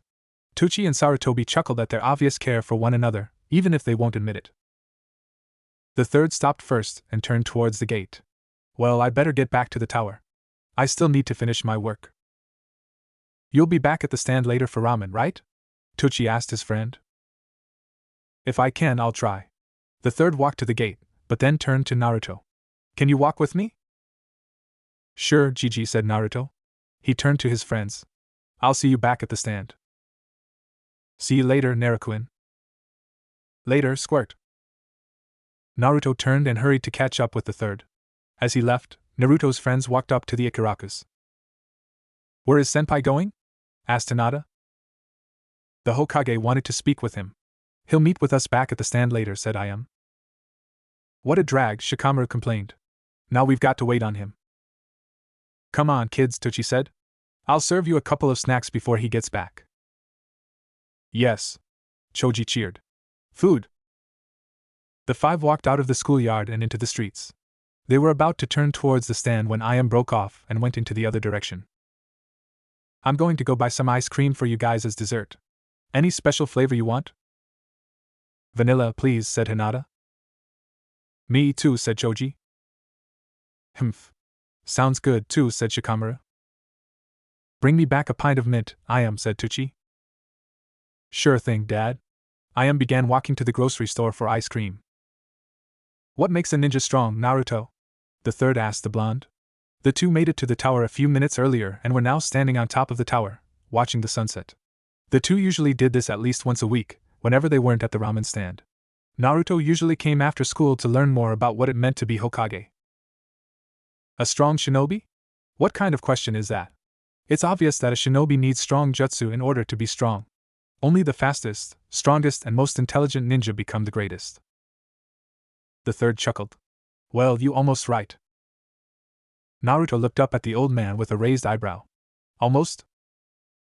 It's true a ninja needs those 3 qualities to be strong, but you're missing the most important quality of all. And believe it or not, you possess the quality more than any of your classmates. Really? What is it, Gigi? The will of fire. Naruto frowned. The will of fire? The 3rd smiled at the confused boy. Yes. Tell me, Naruto, is there anybody that you would give your life to protect? A person you will fight with your last breath, the last ounce of your strength, to protect? Naruto thought for only a second before he answered. Of course. I am Tsuchi, Irika, Hinata, Choji, Shikamaru, and you, Gigi. You're my family and I will do all I can to see everyone I care about safe. Sarutobi felt his heart swell at Naruto's words. That Naruto is the will of fire. The heart and spirit to protect those who you care about. That's what the village means and a true meaning of being a shinobi. What about you, Gigi? What defines your will of fire? The Sandaime smiled and gazed out over the village. My will is to protect everyone in this village. Each man, woman, and child is like a family member to me, and it's my duty to protect them. With my strength, heart, spirit, and will, I'll protect each villager with my life. That's what it means to be a shinobi. That's what it means to be Hokage. Naruto gazed in awe at the man he considered to be a grandfather. It just wasn't him, it was the whole village he cared about. I think I understand, said Naruto. But do I? Do I have the will to protect each villager who despise me with all their hearts? I'm glad to hear that, Naruto. Because tomorrow, I have a gift for you. A gift? Yes. I was promised to give a gift when you turned into a genin. A gift from your parents. Naruto felt himself stiffen. His parents? You knew my parents, Gigi? The Sandaime sighed and gazed at the boy with sad eyes. I know it's a bit of a shock, but yes, I did know your parents. I'm afraid due to certain circumstances, they had to be remained a secret from you. They were powerful and made a lot of enemies in different countries. If they knew you existed, you might not have lived to see today. Naruto didn't say anything. He was still in shock. He always thought that his parents just perished during the Kyuubi attack, seeing he was born on the day it happened. He never thought about asking anyone about his parents. He felt the Sandaime put a hand on his shoulder. I'm sorry I kept this from you. But when you find out tomorrow, you'll understand why I kept it from you. Okay, Gigi, Naruto said with some sadness in his voice. Naruto, are you going to be okay? The third asked with sorrow. To be honest, Naruto felt a little betrayed. The Hokage knew all this time who his parents were but didn't bother to tell him. But he knew the third had a good reason for not telling him. And if it was his parents' wish that he wouldn't know about them until he became a genin, there must be a good reason. Naruto smiled.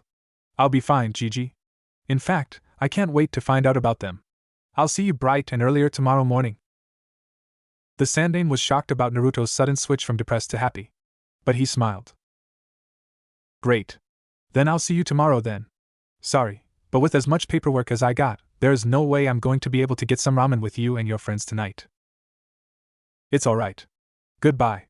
Naruto jumped from the building and ran down the side, using his tree-walking experience to stick to the wall. When he reached the ground, he made a beeline for the stand. The third watched the boy's progress with a smile. When he was out of sight, the smile disappeared. I just hope you can handle the truth, Naruto. Smiled brightly as she walked back to the stand with vanilla, mint, and Naruto's favorite, chocolate ice cream. The sun was about to go down, and everybody was closing their shops. She had to hurry if she was going to make it back. Since her mother passed away, she's been pretty much in charge of the woman needed around the house. She did the grocery shopping, the cleaning out of the house, and took care of her dad. Her mother's death affected him the most. For nearly 3 months, her father kept the ramen stand closed and spent all of his time in a depressed state. Only when threatened to move out, at age 10, did Tucci do something. Then, a week after they reopened stand, a small blonde changed their lives. Seeing him in a defenseless state brought her father out of his depression and back to reality. Ever since Naruto came into their lives, the Ichirakus have become a family once again. Seeing how Naruto brought her father back, she immediately knew that he was something special. He did what he could to help around the stand and sometimes around their house. Naruto, besides being a ninja, was handy when it came to plumbing, electrical wiring, and other fix-it-at-home talents. Thought it's something to do with him living on his own. And the fact Naruto never gave up, either in his studies or training, added to the list of his impressive abilities. He never backed down, never attacked anyone without cause, and always tried his hardest. But nevertheless, she always thought the boy was more of a man than anybody else she knew. And that's why she would always love him. She smiled at the thought of the blonde as she turned the corner of a street. She was less than a few blocks away from the stand when it happened. 2 arms wrapped around her waist. They knocked the bag from her hands. She tried to scream, but her captor had already shoo-shined away. It happened so fast no one even heard her make a sound. Naruto rushed through street towards the stand. He could feel his stomach growling in anticipation of another good meal. Even the glares the villagers around him would not put him into a bad mood. Ever since he left the tower, he kept wondering what his parents were like. The third had told him the pair were very strong ninjas. Maybe he'll have a picture of them. When Naruto was a little kid, when the villagers treated him like an outcast, he prayed every night that his parents would come and help him. He wanted to be a normal kid, with a mom and dad, friends, and a nice home to live. Instead, he lived alone and was treated like a monster. But when he met the Ichirakus, his pain began to fade. Then, when he met Choji, Shikamaru, Hinata and Irika, he forgot about being lonely. But always wondered who his parents were. By this time tomorrow, he was going to learn who his parents were. He picked up the pace to tell his friends the good news. He rounded the corner and felt his foot hit something hard and cold. Naruto stopped and looked at the ground. There was a white sack with what looked like a gallon of vanilla ice cream, a pint of mint, and half a gallon of chocolate. He picked up the pint and noticed it was still cold and had hardly softened. Who would leave ice cream in the middle of weight? Hinata's favorite flavor is vanilla. Pop's is mint, and mine and Iam's is chocolate. Naruto looked around the area, trying to find out what happened. In seconds, he found 2 small, female-sized footprints in the dirt. Naruto took a breath. He trained in the academy to focus his senses, and he could smell a slight hint of the strawberry-scented shampoo Iam washed her hair with. Was Iam? A faint whistling rung in his ears. He recognized it and ducked. There was a solid thunk in the garden wall above his head. Naruto stood to see a kunai embedded in the wall, just a few inches above his head. On closer inspection, he saw a note attached to it. He yanked the kunai out of the wall and unwrapped the message. With each word he read, he felt his blood boil.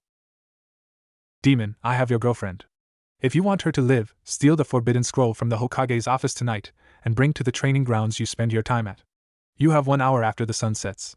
Inform anybody about this and I'll send your girlfriend back to you a piece at a time. Naruto's hands shook as he finished. One of the few people he cared about most in his life had been taken.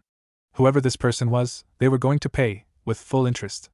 Because now, Naruto knew this was the time his will of fire was going to burn. He crumbled the note and looked the west. The sun wouldn't be down for at least another half hour. He didn't have much time. And it was the perfect time to test out his new jutsu he didn't get to show Irika. Sarutobi had just sent the ANBU guards home, assuring them he would be okay. There had not been an attack on his life for nearly 10 years. And frankly, he was tired of the guards watching him constantly as he did his work. He got down with his latest stack of paperwork, and was beginning to work on his final stack for the evening. If he hurried, he might catch the kids and Tucci for one bowl before they went to sleep. A thump outside of his door made him hesitate. He thought he was the only one in the building after the guards left. The third stood up and walked to the door, kunai in his hand.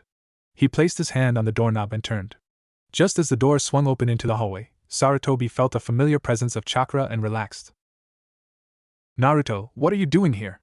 Asked the third as he fully opened the door. Ninja art, Nudo Jutsu. The third felt something hit against his chest, then wrap around his body. His arms were pinned to his sides. Then, another around his knees and his feet. The force caused him to lose his balance and fall to the floor. The Hokage struggled against the bonds, shocked that Naruto would attack him and the durability of whatever he was tied up with.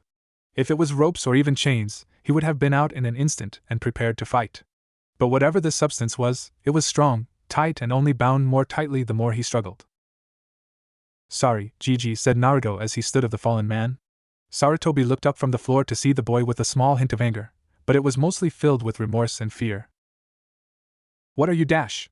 The third started when something hit him in the mouth. It covered it completely, and immediately sealed his ability to talk. It was exactly like the stuff he was trapped in. He then caught a whiff of it under his nose and his eyes widened in shock when he recognized it. Noodle dough? It's my newest technique. I just made it about a month ago when I screwed up a batch of noodles, Naruto explained. The dough was really thick and strong, but I couldn't do anything with it.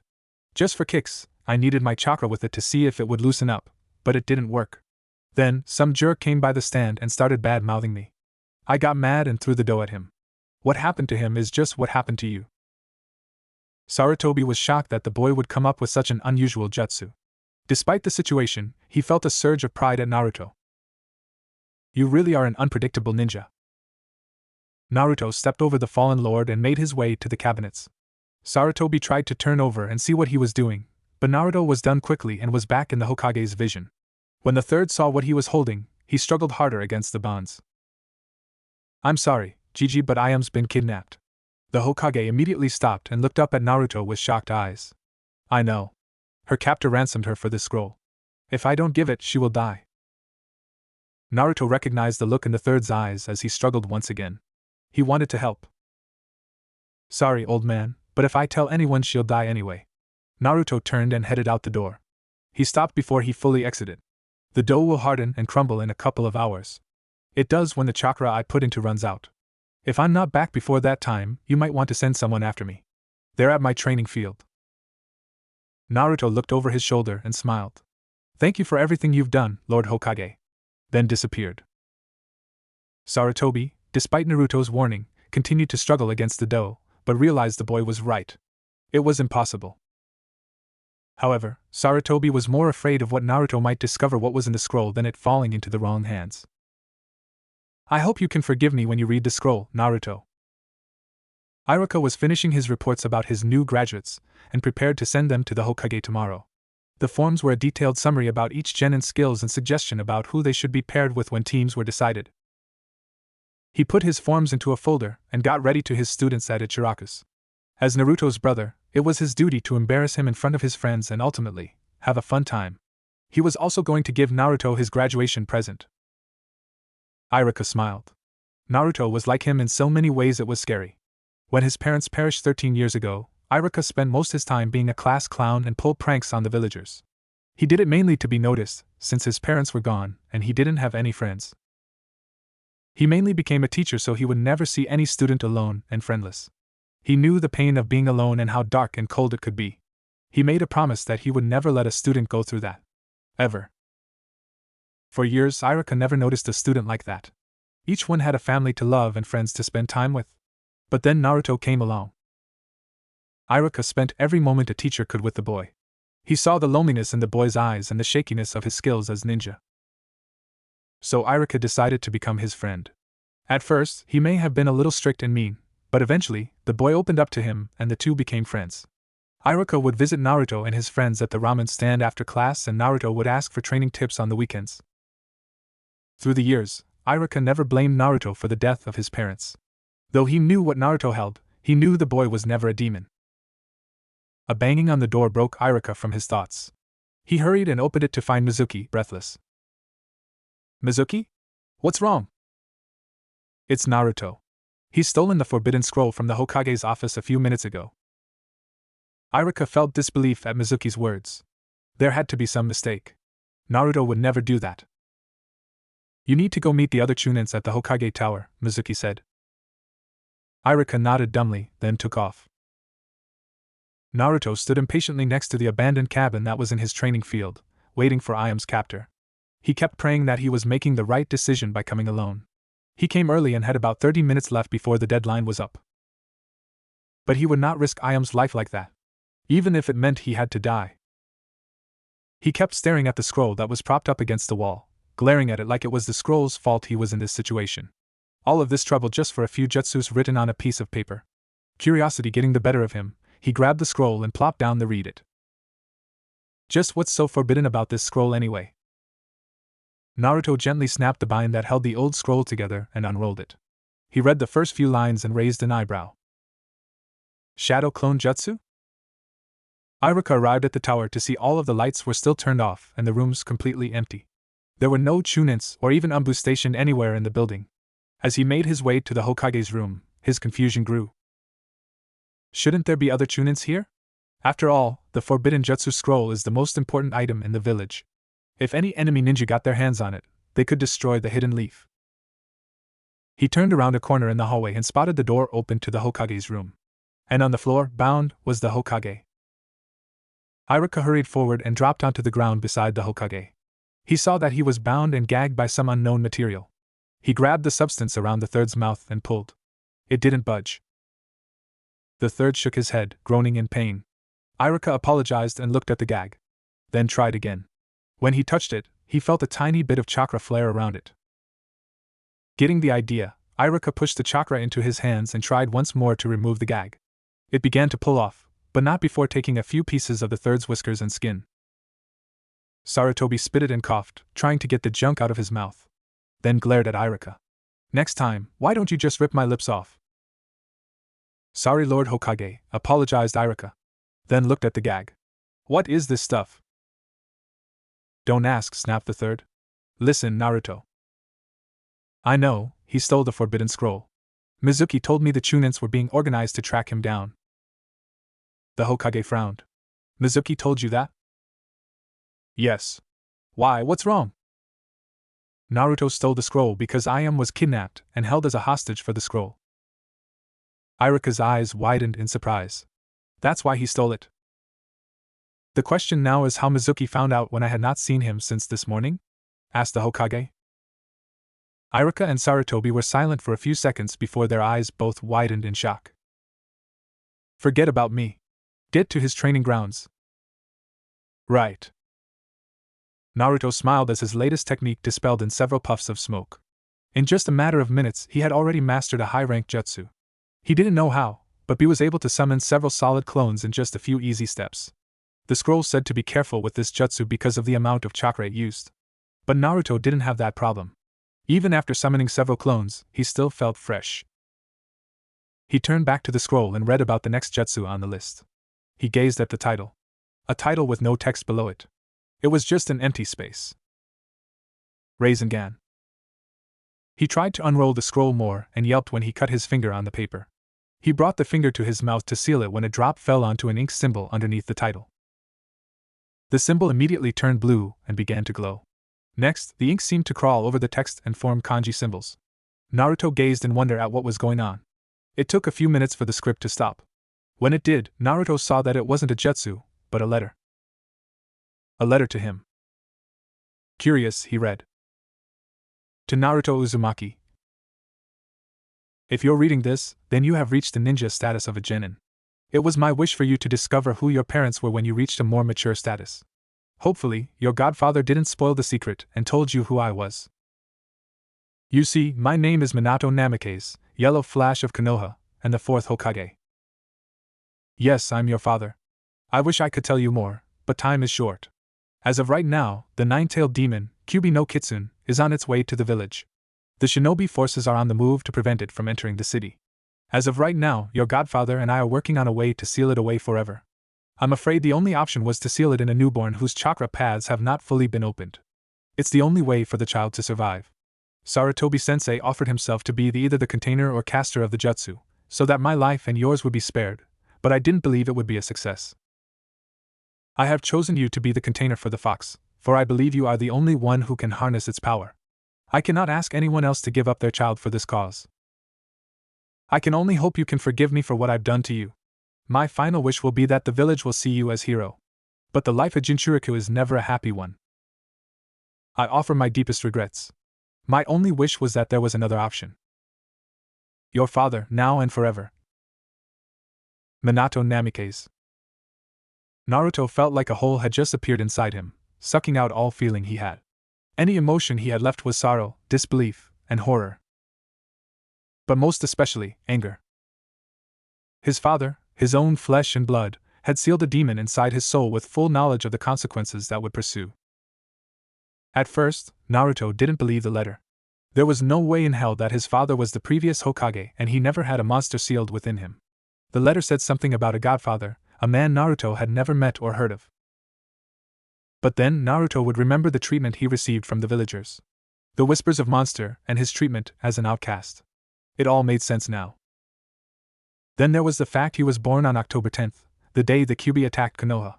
He merely thought it was just a coincidence, but now the truth was right in front of him. He really wasn't a demon.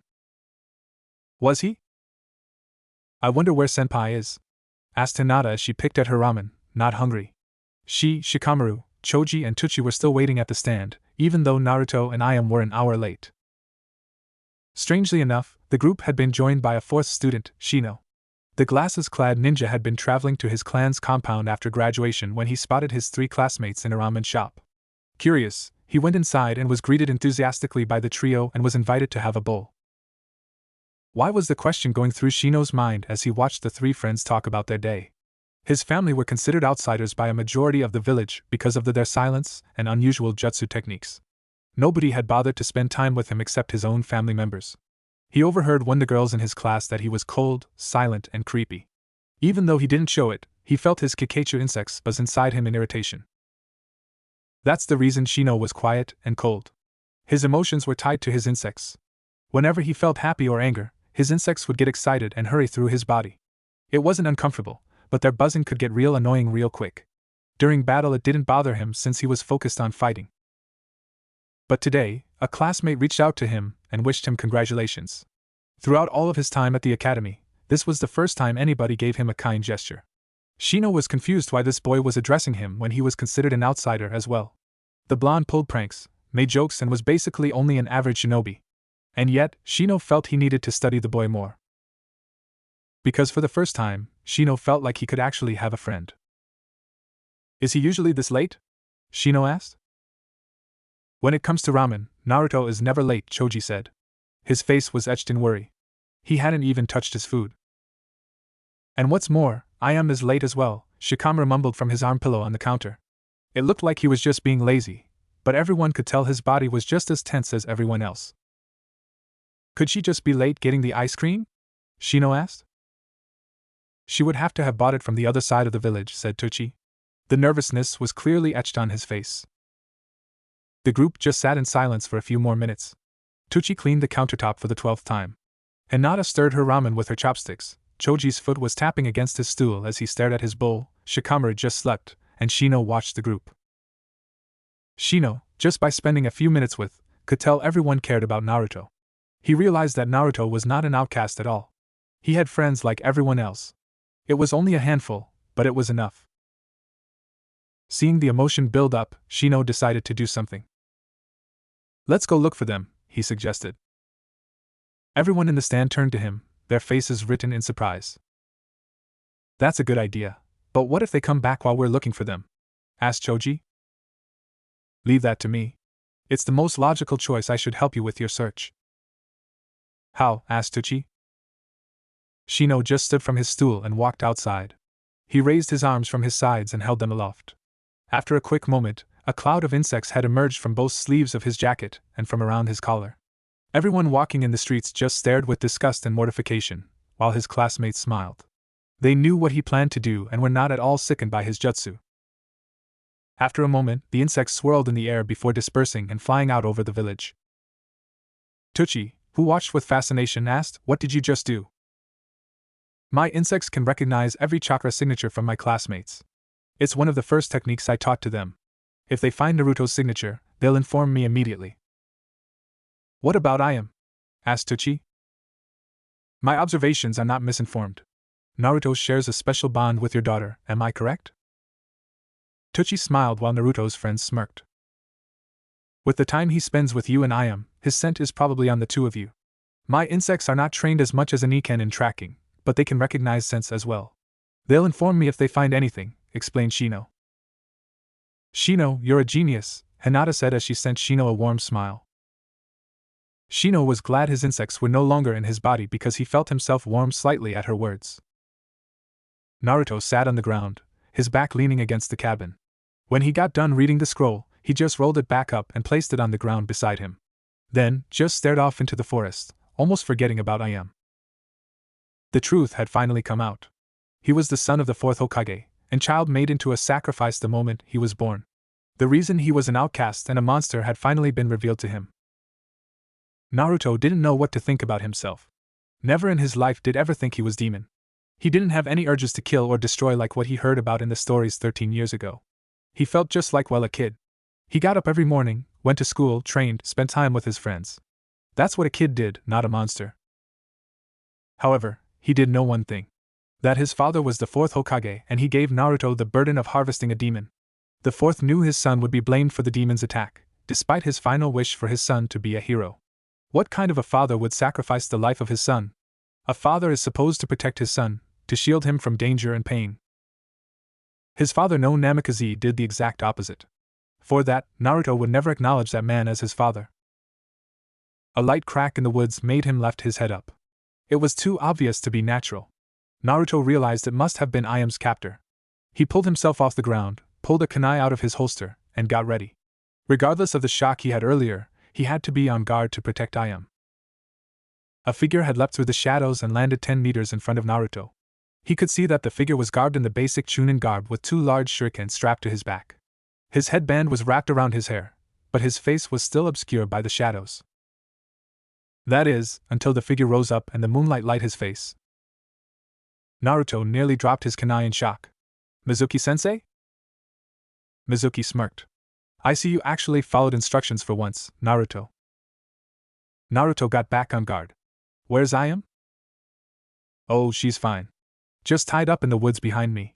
You keep your end of the bargain, and she'll be back to you and her father. How can I trust your word? Asked Naruto.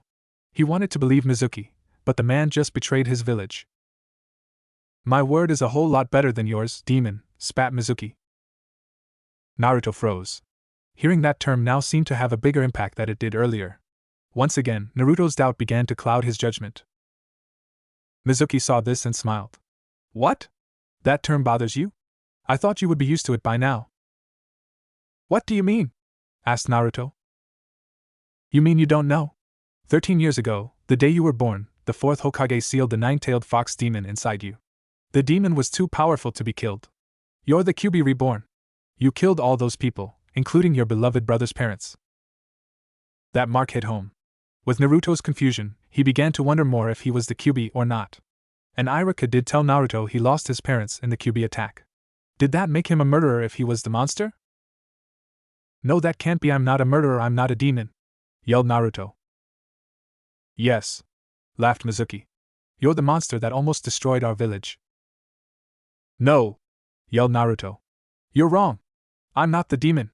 I'm its container. The fourth sealed it in me to keep the village safe. Mizuki's eyes widened in surprise. You knew? You knew the Kyuubi was sealed inside you? I know the truth.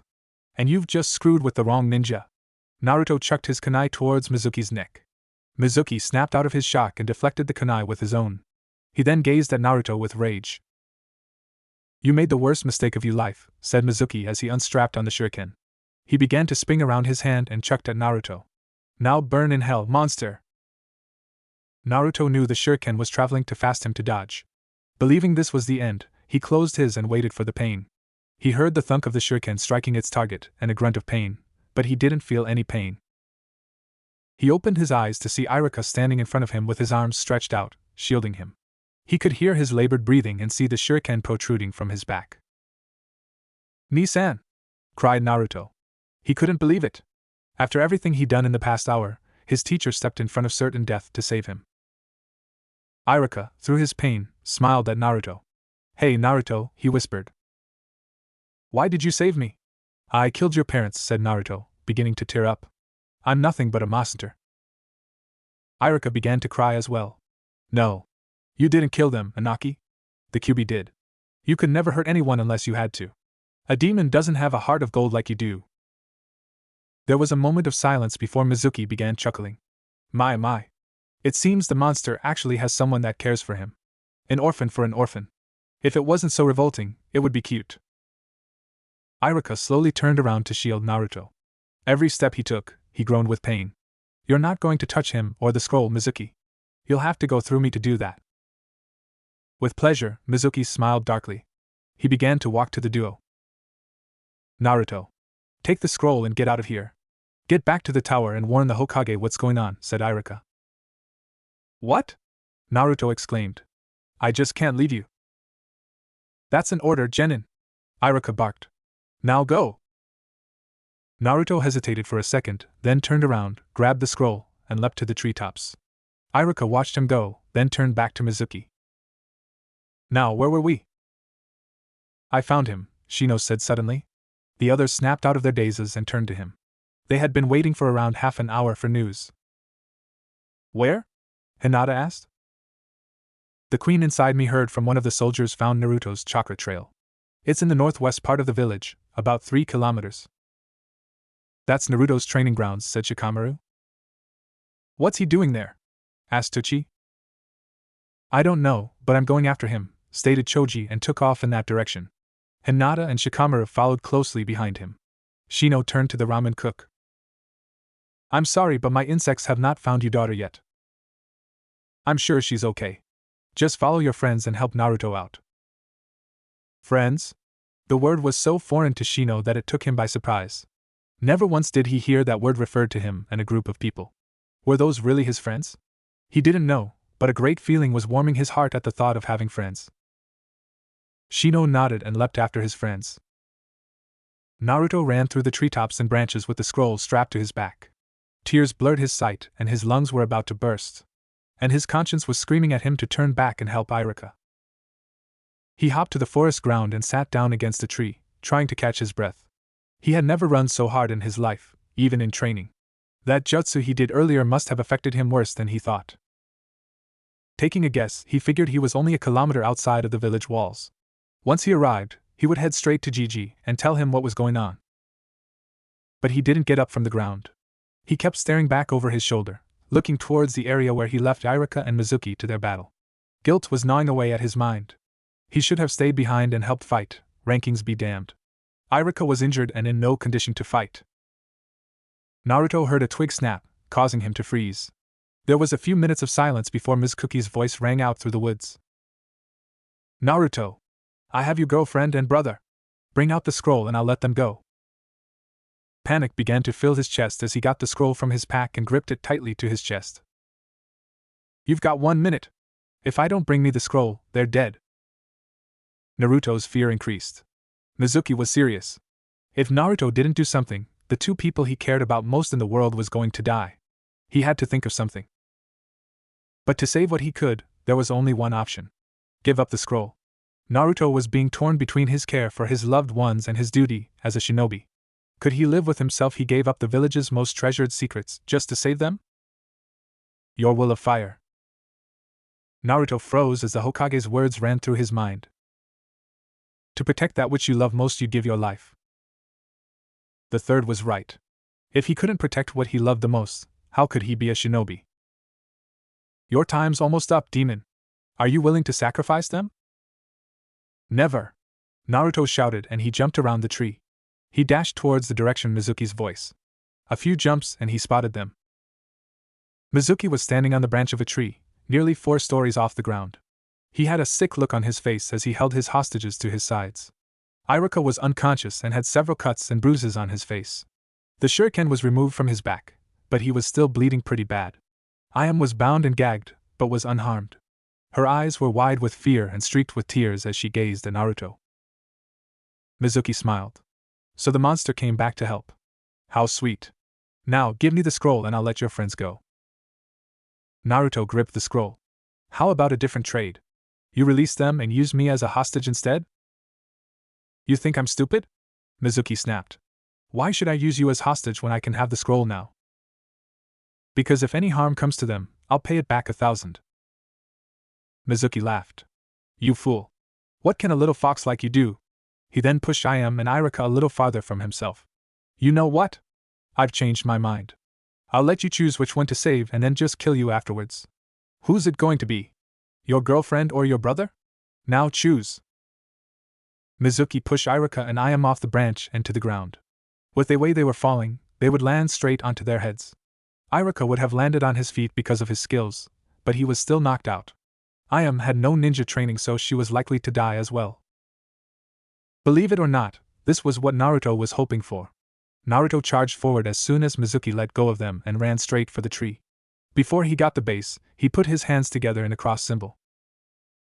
Multi-shadow clone jutsu.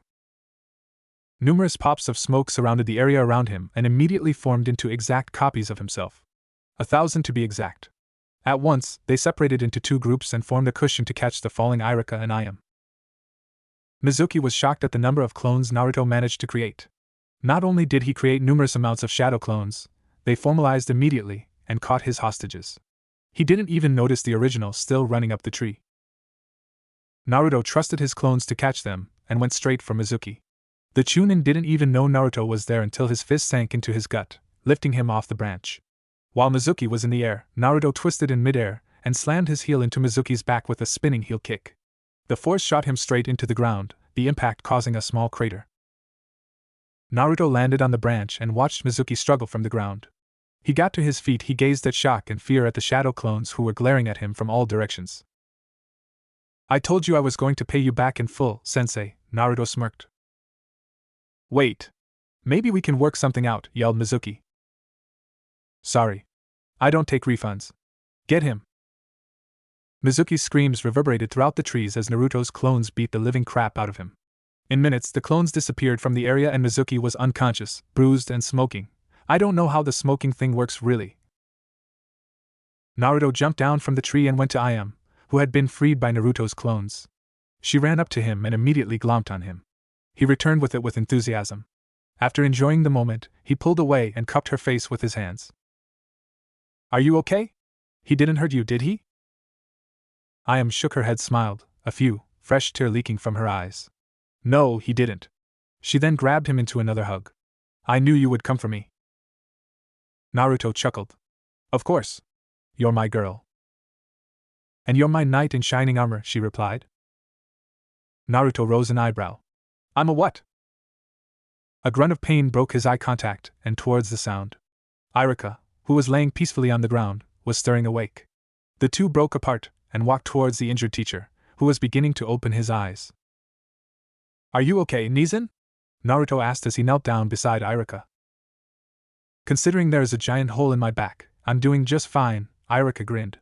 I'm proud of you, little brother. You've proven yourself to be a splendid ninja, even after what you did to Lord Hokage. Naruto cringed and rubbed his neck. You knew what happened? Yes, and while an ingenious jutsu, it may end up straight into that scroll you stole.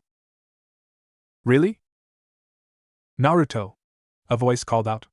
A moment later, Shikamaru, Choji, Hinata and Shino leapt out the trees and into the clearing. Hinata rushed forward, immediately began looking at Irika's injuries. What happened to you? Asked Shikamaru. He gaze drifted around the forest, ending with Mizuki on the ground. Ayam was kidnapped by Mizuki and held for ransom for the forbidden scroll in the Hokage Tower, Naruto explained while Ayam lowered her head in shame. Naruto grabbed her hand and smiled, assuring her it was not her fault. Mizuki was a traitor? Asked Choji as he poked the Chunin's body with a stick. What a jackass. Senpai, we need to get Irika to the hospital, Hinata suddenly said. She was holding Irika's back while he tried to sit up. His wounds are not life-threatening, but I'm not positive he's out of danger. I'll have my insects contact my family and warn the hospital, Tsuchi-san and Hokage, what has transpired here, Shino told everyone. Thank you, Shino, Naruto said. He put his hands in cross symbol once again. Shadow Clone Jutsu.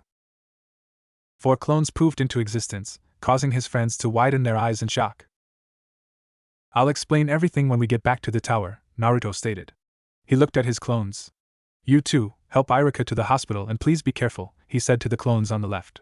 You two, tie up Mizuki and take him to the tower in Anbu, he told the clones on the right. Sir. The clones saluted and got to work. Naruto turned to his friends. Let's get going, he told them. They nodded and took off into the woods, the clones, Irika and Mizuki right behind them. He turned his back to Ayam and lowered himself slightly. My lady? Ayam smiled and hopped onto Naruto's back.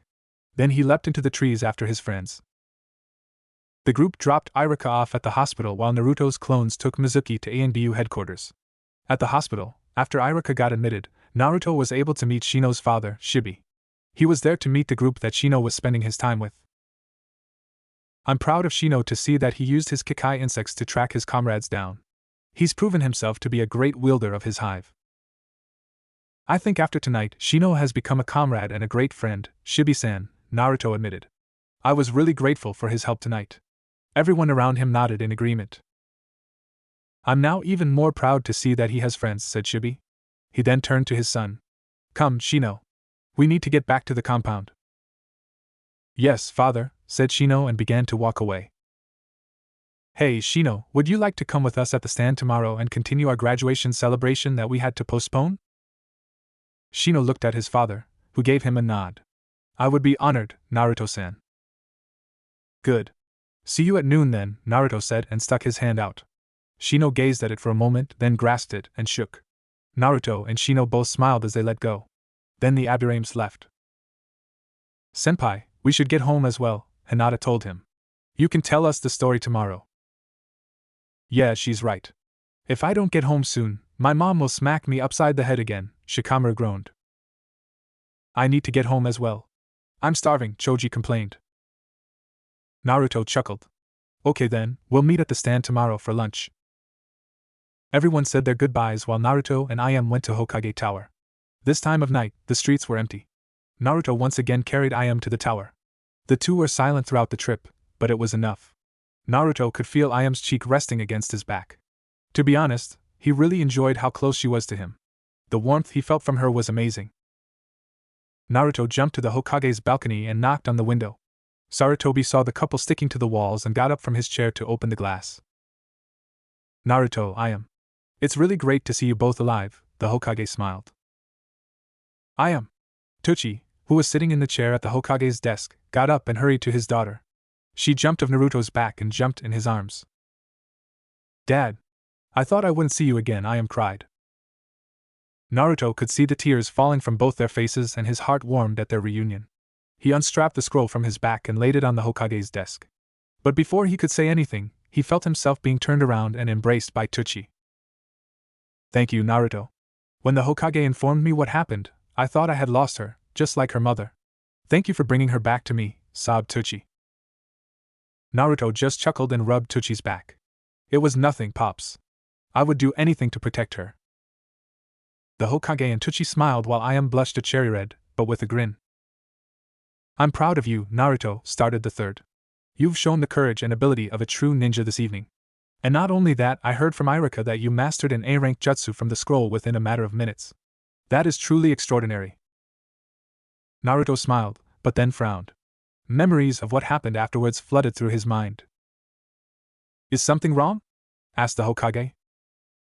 Yes, sir. There is the fact that my father is the fourth Hokage and the burden he left me with. The Ichiraku's eyes widened in shock. Then they realized the truth when they saw the resemblance between the two.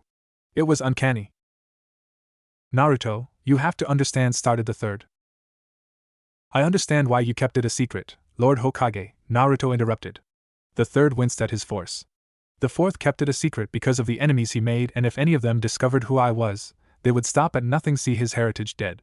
Even if it meant starting a war. I'm glad to see you understand, said the third. No. What I don't understand is what he did the day I was born. So you know of your prisoner? Asked the Hokage with a crestfallen gaze. And why the people hate me? I am Jinchuriki for the Kyuubi no Kitsune. The demon is sealed within my body and everyone in this village believes I'm it reincarnated.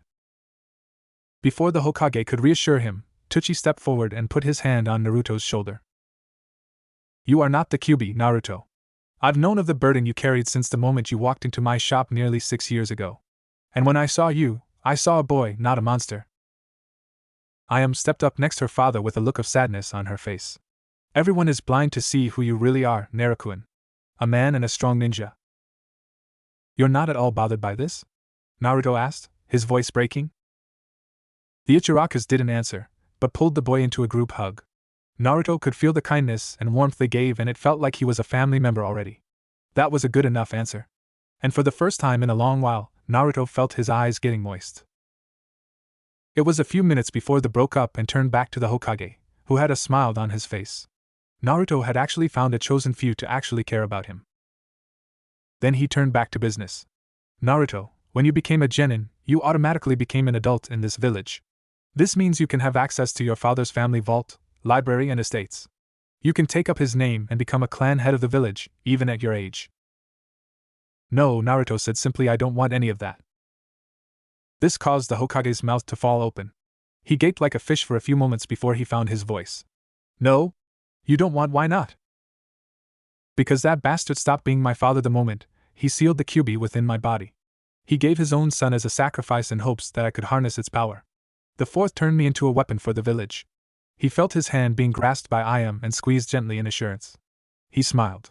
If I'm going to be Hokage, I'm going to create my own name in the world through my own sweat and blood, not have it jump-started because of who my family is.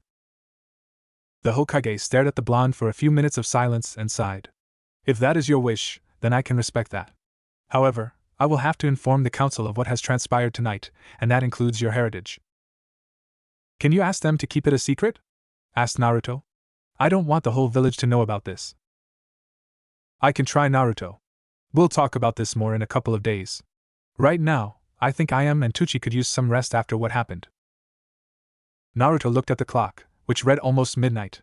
He turned to the Ichirakas and saw them beginning to get tired. I think you're right. I'll come after lunch tomorrow, if that's okay with you, Gigi.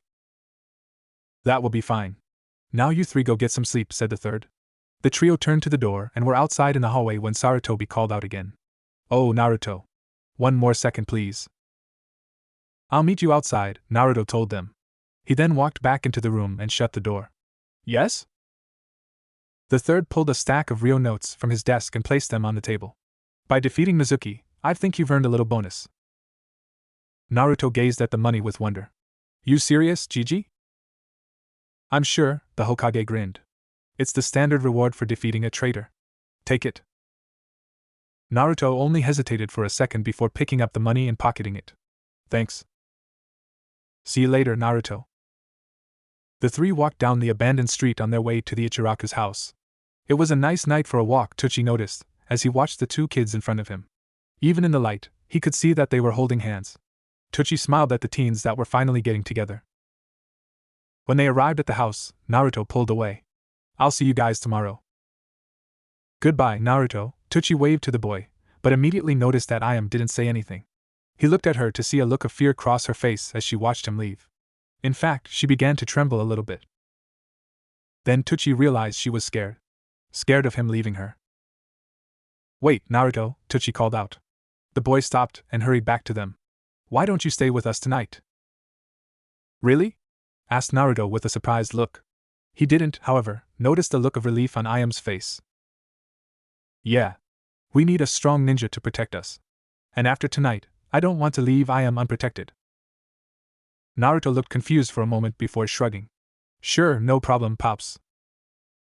Thanks, son, Tochi said and unlocked the door. He led the way to the kitchen and turned on the light, illuminating the small apartment that was his. Naruto had only been over a few times, but always enjoyed his visits because of its homely feel. The living room had the basic necessities, a couch, TV, recliner, coffee table, while the kitchen was stocked a refrigerator, sink, and cooking stove. Next to the front door was a small staircase that led to the rooms upstairs. Ayam went straight up the stairs and to her room while Naruto followed Tochi into the kitchen. Tochi pulled a bottle of sake from the fridge, pulled the top off and took a hearty swig. You shouldn't drink, Pops. It's bad for your liver. Tochi chuckled. After what happened tonight, how could I not? I almost lost the one thing that matters most to me in this world. Ayam's fine, Naruto stated. Nothing bad is going to happen to her as long as me and you are watching out for her. That's why I asked you to stay over tonight, Tochi muttered. She's terrified. This was the worst thing to happen to her, and you saved her from certain death. Don't be surprised if she's going to start being clingy to you. Naruto blushed slightly and muttered something about not minding, which Tochi heard and snickered. You're head over heels for her, aren't you? Asked Tochi. I am, Naruto admitted. But we can never be. Why not? Because I'm a shinobi and a long life is never guaranteed. I could be alive today and dead next week on some mission. I can't leave Ayam like that. There was a moment of silence before Tochi sighed. Naruto, I'd rather Ayam be with you than any other guy in the world. I don't care if the son of the daimyo came and asked for my daughter, I wouldn't give her to him. But why me? Asked the blonde. Because, as Ayam said, you have become more of an adult and a man than anyone she's ever seen. And you have proven to me over the years that you are filled with the right guts to always be at her side and keep her safe. That's why. Naruto gazed at wonder at the man who in no was related to him, was telling him that he was the perfect guy for Ayam. He always thought a father is never supposed to like the guy his daughter was dating. The two actually used to team up and scare Ayam's other boyfriends when they had the chance. Tochi put the bottle back into the fridge and snapped Naruto out of his daze. Now I want you to march up those steps and get ready for bed. You can use the room on the left. Naruto, who visited only a few times, never stayed over and never went upstairs. He made his way up the steps and was almost at the top when Tochi called him. Hey Naruto? Why didn't you accept your father's heritage? Even if you don't like him, you could have been a clan head and lived at the Namikaze estates. You could have been rich instead of hanging out with us. Because the fourth was my father only in blood, not by love. And besides, I already have a father. Really? Who? The third? No. You, Pops, Naruto smiled. A look of shock was on Tochi's face before he returned the smile. Now, if you don't mind, I'm going to bed, Naruto stated as he climbed up the steps to the second floor. Good night, Dad. Good night, son, Tochi called back.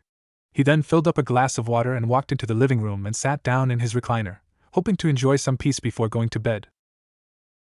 Then 2 surprise shouts came from upstairs. Tochi just closed his eyes and smirked. Sorry. Naruto said as he turned around and faced the wall across the hallway. Naruto, it's okay.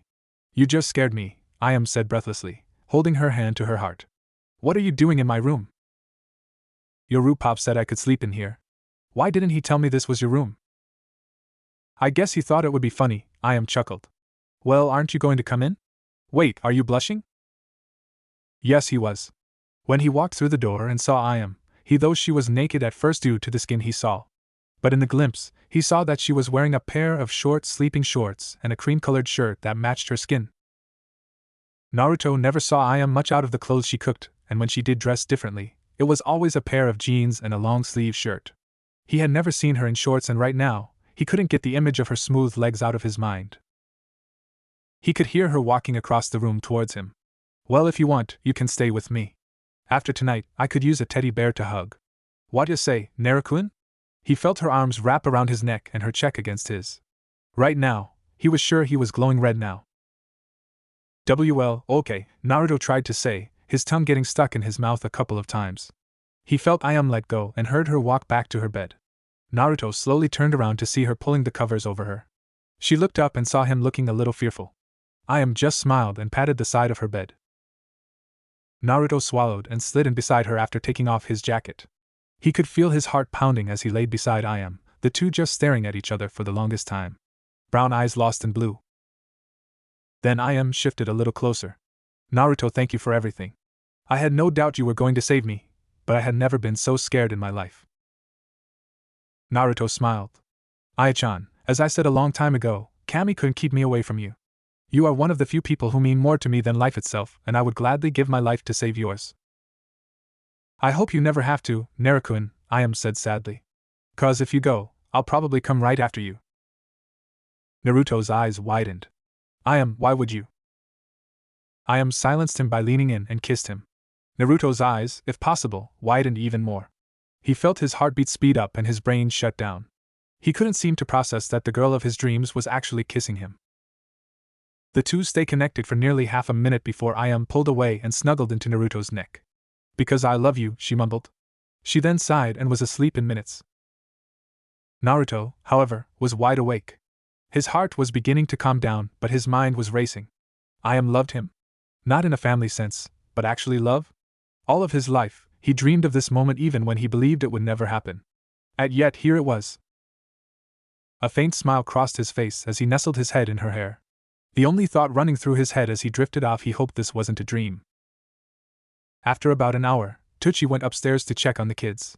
He smiled when he saw the couple on the bed, both of them relaxed and happy. The next day, 7 people were chatting happily in a ramen stand. Tucci and Ayam were cooking lunch while 5 genins were eating happily. The main concern on their mind was how their tips jar was suddenly filled with several Rio bills. Shino was observing his new friends while they talked. Hinata giggled every 10 seconds, Shigure shook his head and muttered, and Choji and Naruto were once again trying to top each other in eating the most ramen. In between bites, Naruto told the story of his adventure yesterday. Nice picture, Naruto, said the Hokage. I like the new clothes. Naruto smiled. He was now wearing a new outfit, courtesy of his friends. Actually, he looked like a cross between their outfits.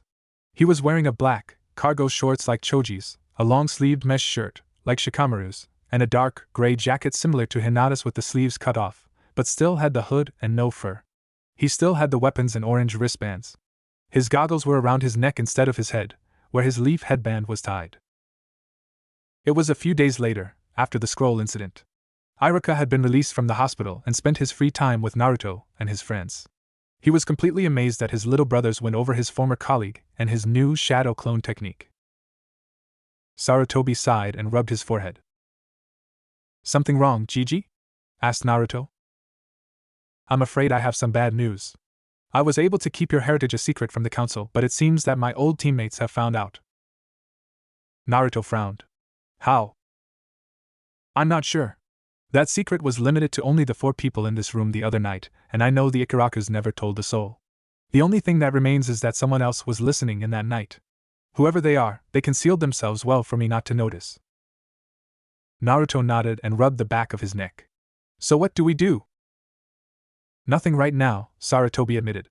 My advisors may be prude, but they'll keep it a secret from the council and keep it within the village. Just be on your guard, Naruto. They may try to persuade you to take the force name. They can be persistent about these things. I'll be careful, sir, Naruto assured. Sarutobi then pulled open the drawer of his desk and grabbed a scroll, which he handed to Naruto. That scroll contains all the information about the sealing process. I know it's a touchy subject, Naruto, but all the information about the Fuin Jutsu is in that scroll. It's yours if you want. Naruto frowned again, but pocketed the scroll anyway. Thanks. On guard, old man, a voice called. The door quickly slid open and Child jumped through, only to trip over the extremely long scarf he was wearing and fall flat on his face. Naruto recognized him as Konohamaru, the Hokage's grandson. Naruto had heard the old man talk about how active his grandson was and showed him the picture on his desk. He was often told how the two were so similar. The boy got up and scowled at Naruto. It was you, wasn't it? You tripped me using a trap. There are no traps here, honorable grandson, said another voice from the door. A man garbed in the traditional black, ninja uniform, the headband, and was wearing a pair of dark sunglasses, which kept slipping off his nose. Naruto recognized him as Ebisu, Konohamaru's personal teacher. Naruto picked up Konohamaru by the scruff of his neck and held him at eye level. You know, it's considered very rude to interrupt a meeting, especially when the meeting consists of genin and a kage. Unhand him, shouted the man.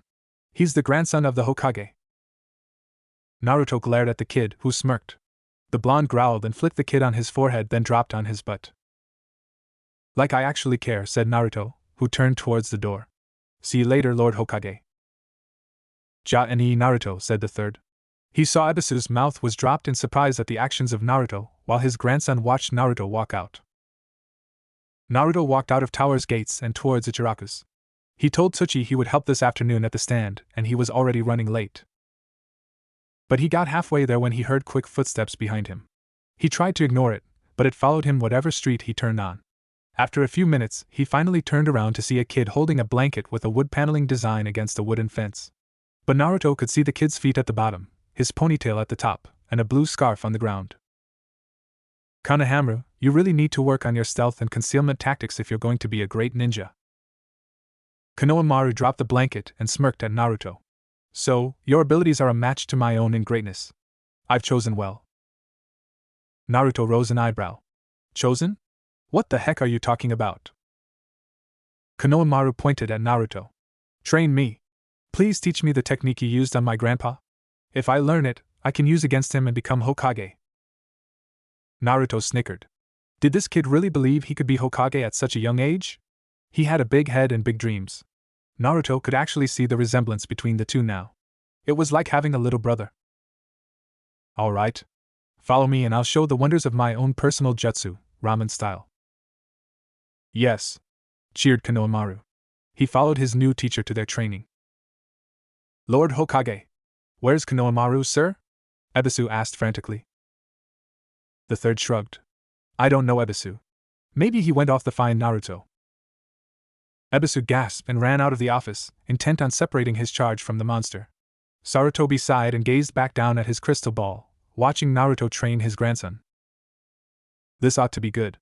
Please, for the love of Kami, don't teach him your sexy jutsu. His mother would kill me.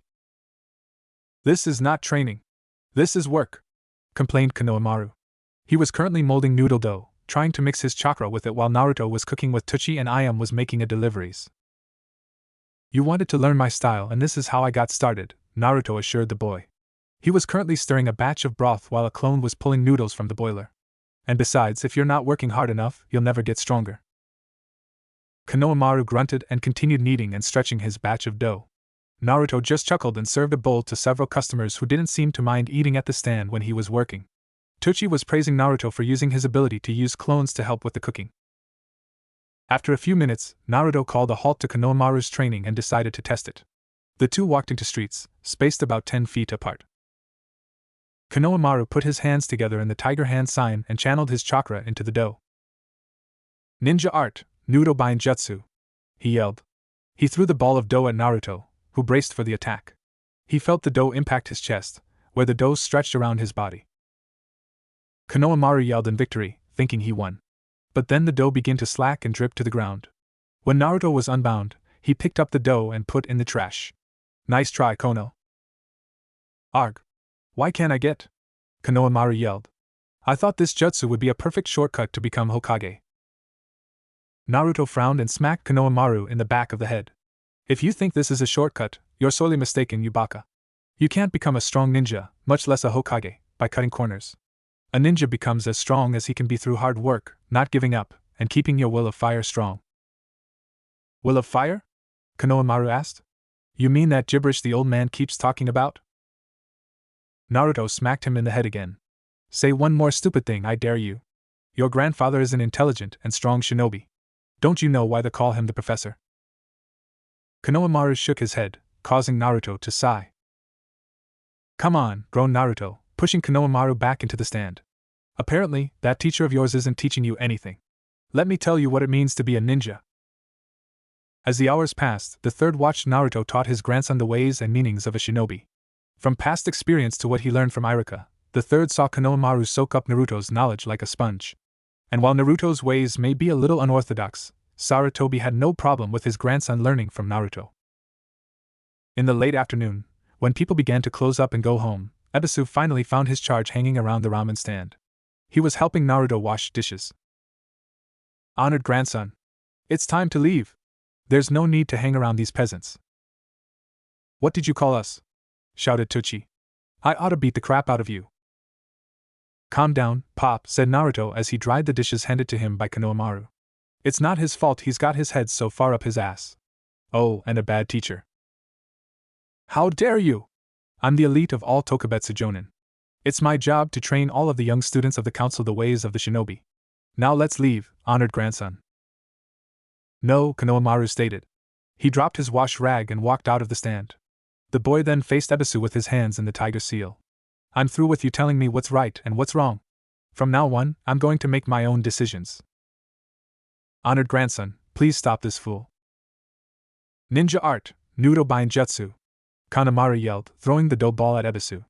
It wrapped around the teacher's body and bound his arms tightly. I finally did it. Ebisu struggled for a few seconds before he stretched his arms out to their fullest, stretching the dough out as well. With a yell, the dough snapped from its bindings. What? Though I had it down for sure this time, complained Konohamaru. Didn't use enough flour, Naruto told him. Try more next time. Ebisu grumbled as he picked at the dough that still remained on his shirt. Honored grandson, you can't lower yourself to using such childish tactics. A swift killer intent suddenly engulfed the area. Everyone turned to its source and saw that Naruto had froze. He slowly turned around and glared at Ebisu, who swallowed and got into a defensive position. Naruto then hopped over the counter and stood beside Konohamaru. Childish? Childish? I'll show you just how childish my jutsu is, he roared.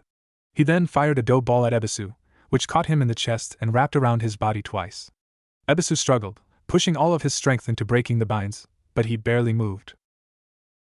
But Naruto wasn't finished. Shadow Clone Jutsu. 2 clones poofed beside Naruto, each one holding onto a ball of dough. The clones pushed the dough together, and then stretched out away from the other. They walked up to Ebisu holding onto a 10-foot-long stretch of dough. Naruto walked up to the teacher, pushed the dough his clones had to the dough wrapped around Ebisu's arms. He then grabbed Ebisu and pulled him forward while his clones stood their ground, using chakra to stick and keep their balance. If you think my jutsu is childish, you should really see this one, Naruto chuckled darkly. Ebisu looked at his situation. 2 clones were behind him, holding onto the ramen dough as it was stretched to its limit and nearly 15 feet long. In fact, the only thing keeping it from snapping was. Ebisu's eyes widened in shock. Wait a minute. Think about what you're doing. Naruto smiled. Don't worry. I am. Ninja art, ramen slingshot. He let go of the dough, and it snapped back to his clones. Ebisu was knocked off his feet and was sent flying into the air. His screams faded each second as he flew farther away until he landed somewhere in the village. Where did you send him? Asked Tuchi, who came out of the stand to watch the flight. A few seconds after he landed, the 3 heard several female screams and the distant sounds of punching. The women's bathhouse, apparently. Naruto and Tuchi chuckled and went back to the stand. Naruto stopped when he noticed Konohamaru wasn't with him and was still standing in the street. He walked back out and grabbed his shoulder. You okay? The boy shook his head. I really thought I was going to beat him this time. That all the work we did today was going to beat him. I guess I really am weak. Kono, you're not weak. You just started learning the technique, and that jackass of a sensei, as much as I hate to admit, is an experienced shinobi. You just need to keep working hard and never give up. Remember, just like every ninja, you need to keep your fire strong. Only then will you become Hokage. Konohamaru looked up at Naruto. Really? I can become Hokage? Definitely. But remember, you're going to have to beat me one day to be Hokage. The duo smiled. You're on, boss. Konohamaru! A voice called out down the street. The two looked up to see the third waving at them. It's time to go home. Coming! Konohamaru called. He ran down the street after his grandfather, but not before looking at Naruto over his shoulder. See you later, boss. Take care, Konohamaru. Naruto waved back. The blonde watched the grandfather and grandson hug before walking away. He kept watching until he caught a scent of strawberries. A pair of slender arms wrapped around his neck and soft lips on his cheek. You're a great teacher, Naruto. A great teacher with a great heart, said I am. Thanks, Saya-chan. A Jinchuriki is translated as human sacrifice, meaning his life is now shared with the bond in question, whether it's a jutsu, human, or demon. The lives of two are then tied together in a symbiotic relationship. For as long as one lives, the other stays alive as well. When the host is bonded with a Biju, or tail demon, it's a better choice if the host is a juvenile with a premature chakra network so the Biju can bond with it better. An older host wouldn't work unless he or she has an enormous chakra network. Bijus are entities of pure chakra, so when it's sealed within the child, it can adjust the chakra reserves to suit both the host and the Biju. The host may find himself bearing some symbols or qualities that relate to his or her prisoner, such as eyes or fangs. All Jinchuriki will have a rapid healing factor along with stronger senses. They even share the same nature elements, and use the same jutsu as the Biju. Maybe even the same behavior. A host's emotions are tied in the Bijus, and times when the host is under stress, the Biju's instincts and behavior can take over. But the most important article about being a Jinchuriki is the chakra they share. The dead demon consuming seal is designed for the host to absorb the Biju's chakra over a period of time, safely and slowly. After a course of several years, there may be a time when the host and prisoner merge completely and become one being. However, this is only a theory since a host has never lived longer than 40 years. True, when a host dies, the Biju dies as well. However, in certain circumstances, a host will unseal the Biju from its prison, releasing it and killing the host. Why the host releases his prisoner is unknown. When sealed, the mark of Jinchuriki disappears and can only be viewed when the host gathers chakra within his or her body. Altering with seal can have devastating consequences if not properly handled, such as killing both the host and the prisoner. It must mean this mark, thought Naruto as he lifted up his shirt and applied chakra to the seal. A symbol immediately appeared on his stomach. To him, it looked like a sun with a swirl in the middle. The swirl spun around his stomach 4 times. Around the swirl it had 8 points. I wonder what it means. He unrolled the scroll a couple of more lengths before he got to the paragraph about the symbol. The Fuin Jutsu, dead demon consuming seal, is basically a sealing and summoning technique.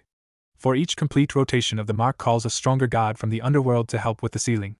The more rotations, the stronger the god and heavier the sacrifice. 4 rotations is the maximum, which calls forth the Shinigami, the Death Reaper. When he is summoned, the sacrifice must be the caster's soul, which belongs to the Shinigami for all eternity. Each star point represents each chakra gate within the host's body. The host and prisoner are tied by chakra, which fully seals the Biju within the host. Therefore, are tied together for both their lives. This may let the Jinchuriki to live for a very long time. So my father is tied to the Shinigami now, growled Naruto. I say that it is a suitable punishment for abandoning his son. Naruto rolled the scroll back up and put it on the dresser beside his bed. He then sat back and leaned against the headboard of his bed. After picking up a book from the floor, he began reading. After about an hour, he sat the book down and pulled a small, black pouch from his bag. Naruto pulled the pouch open and pulled out his gift from Irika. It was an ocarina, a hollow flute carved from a block of wood. It was shaped like a potato with 10 holes carved into the side. It was rounded, not narrow and straight like a regular flute. It also had a very haunting tone that Naruto enjoyed very much. He scowled at the book Irika got him entitled Ocarinas for Dummies. Grumbling, he put the flute to his lips and began to play. He only memorized the notes and the beat. It was one thing to memorize the notes, it was completely different to feel them. Sure, his rhythm was off and he sometimes misplaced his fingers, but for some reason, the notes calmed him down. The melody, as bad as his playing was, made him forget all about the problems he had. When the song was over, he put down the flute and actually felt his eyelids dropping. He didn't expect to fall asleep as soon as he was done, but he couldn't help it. He just pulled off his sandals, jacket, and closed his eyes. The last thought running through his mind was his new, favorite lullaby. Lygia's song. Naruto woke up more refreshed than ever. He ate breakfast, eager to begin a new day. Why? Because this was the day teams would be chosen. He hurried to the ramen stand, meeting all 4 of his friends. He got a good luck kiss from IM and the group leaped across the buildings towards the academy. How do you think the teams will be arranged? Asked Naruto. They usually pair up teams so each member can contribute to each other, explained Shino. I hear it was rumored that they'll pair the top shinobi, the top kunoichi, and the genin with the lowest grades together. Hear that, Shikamaru? Asked Hinata.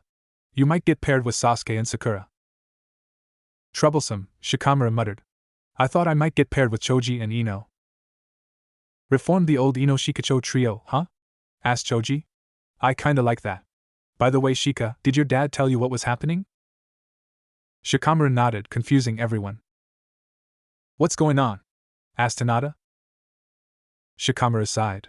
Our dad signed up for a team this year. Really? Asked Naruto happily. That's so cool. It would nice to have Chusa or Shikaku as a sensei. They were one of the few adults who treated Naruto like a ninja. Says you? It would be a drag if Dad became my sensei. He trains me enough as it is. I would like Dad to be my sensei, said Choji. I would get to spend more time with him. The group arrived in class and took their usual seats. They arrived just in time to see the usual Ino vs Sakura fight to get Sasuke's attention. While entertaining, it reminded them just how pathetic some of the kunoichi could be. Sit down and pay attention, yelled Iruka from the doorway. Everyone sat up straighter and sat in their seats. When they settled down, Iruka smiled at his class. Today, you'll venture out with your teams. Protect yourself, your teammates, and your village with all of your strength, heart, power, and spirit. Remember, you're the heart of this village.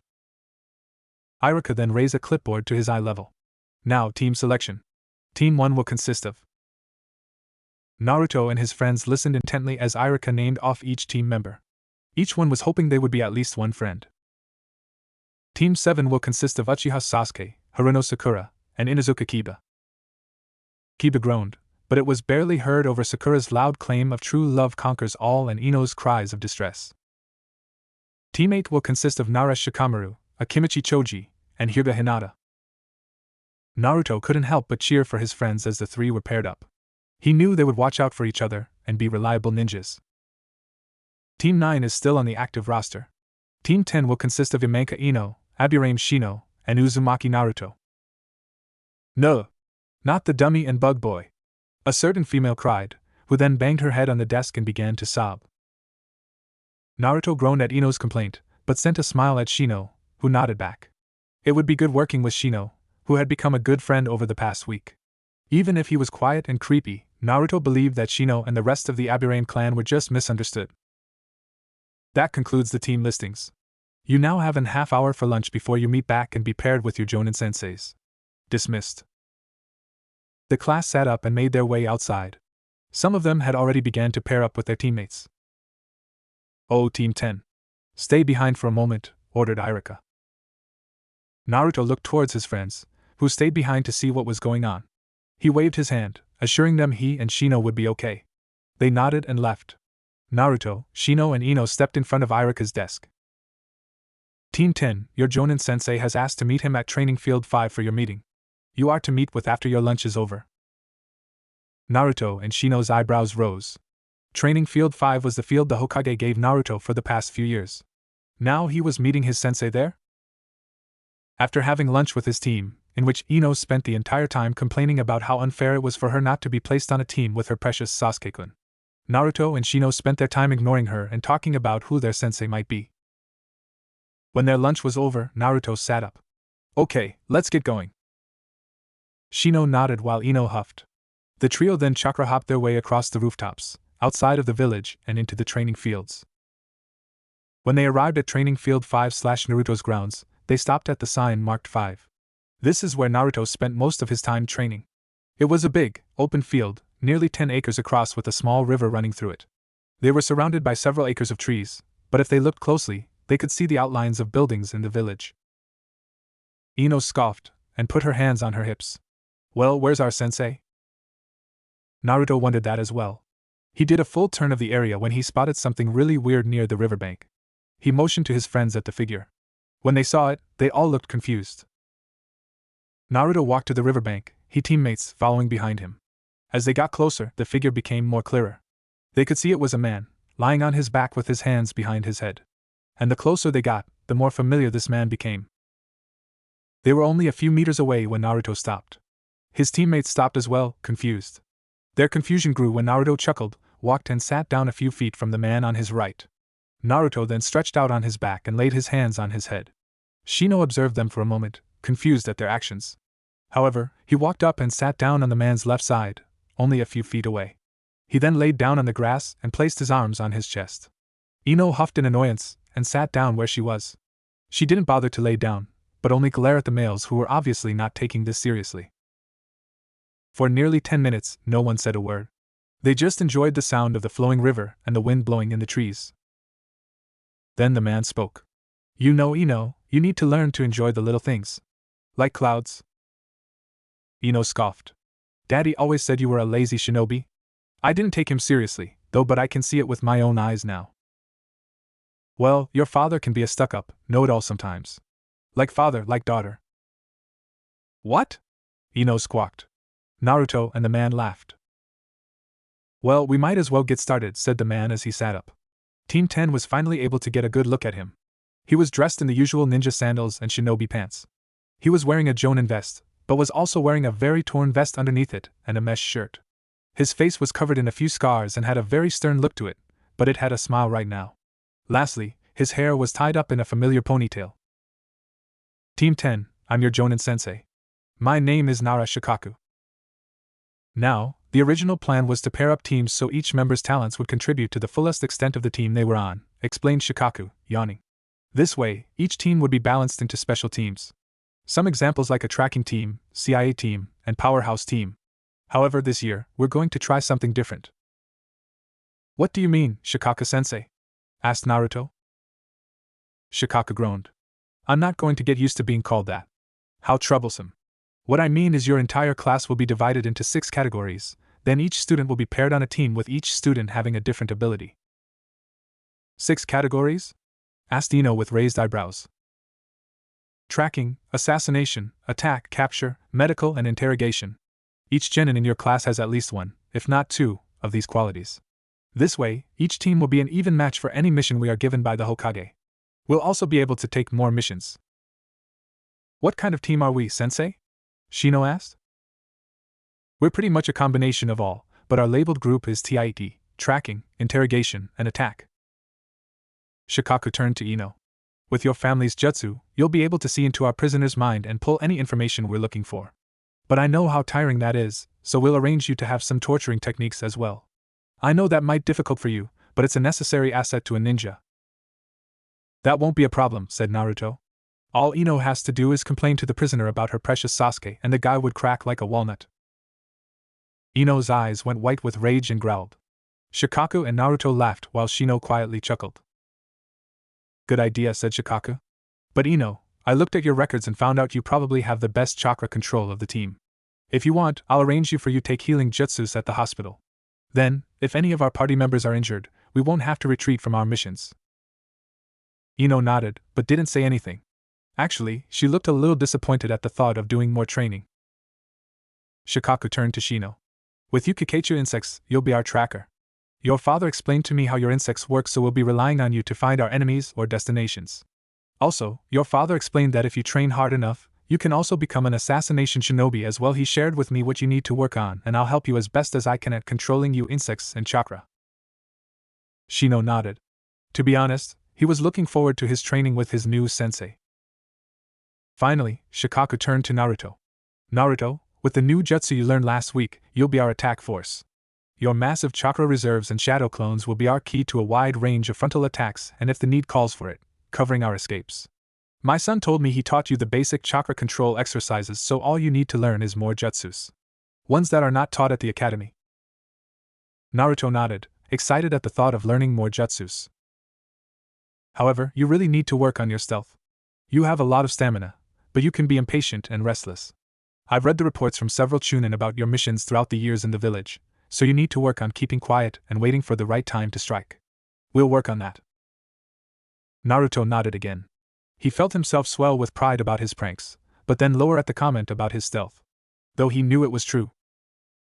So when will we begin our missions, sensei? Shino asked. Hold on, let's not get ahead of ourselves. First, let's introduce ourselves. What? Asked Ino. We're a team now. We should know a little about each other. Your dreams, ambitions, fears, dislikes, and goals. Stuff like that. Be sure to tell me all the jutsu you know as well, Shikaka said happily. Can you give us an example? Sure.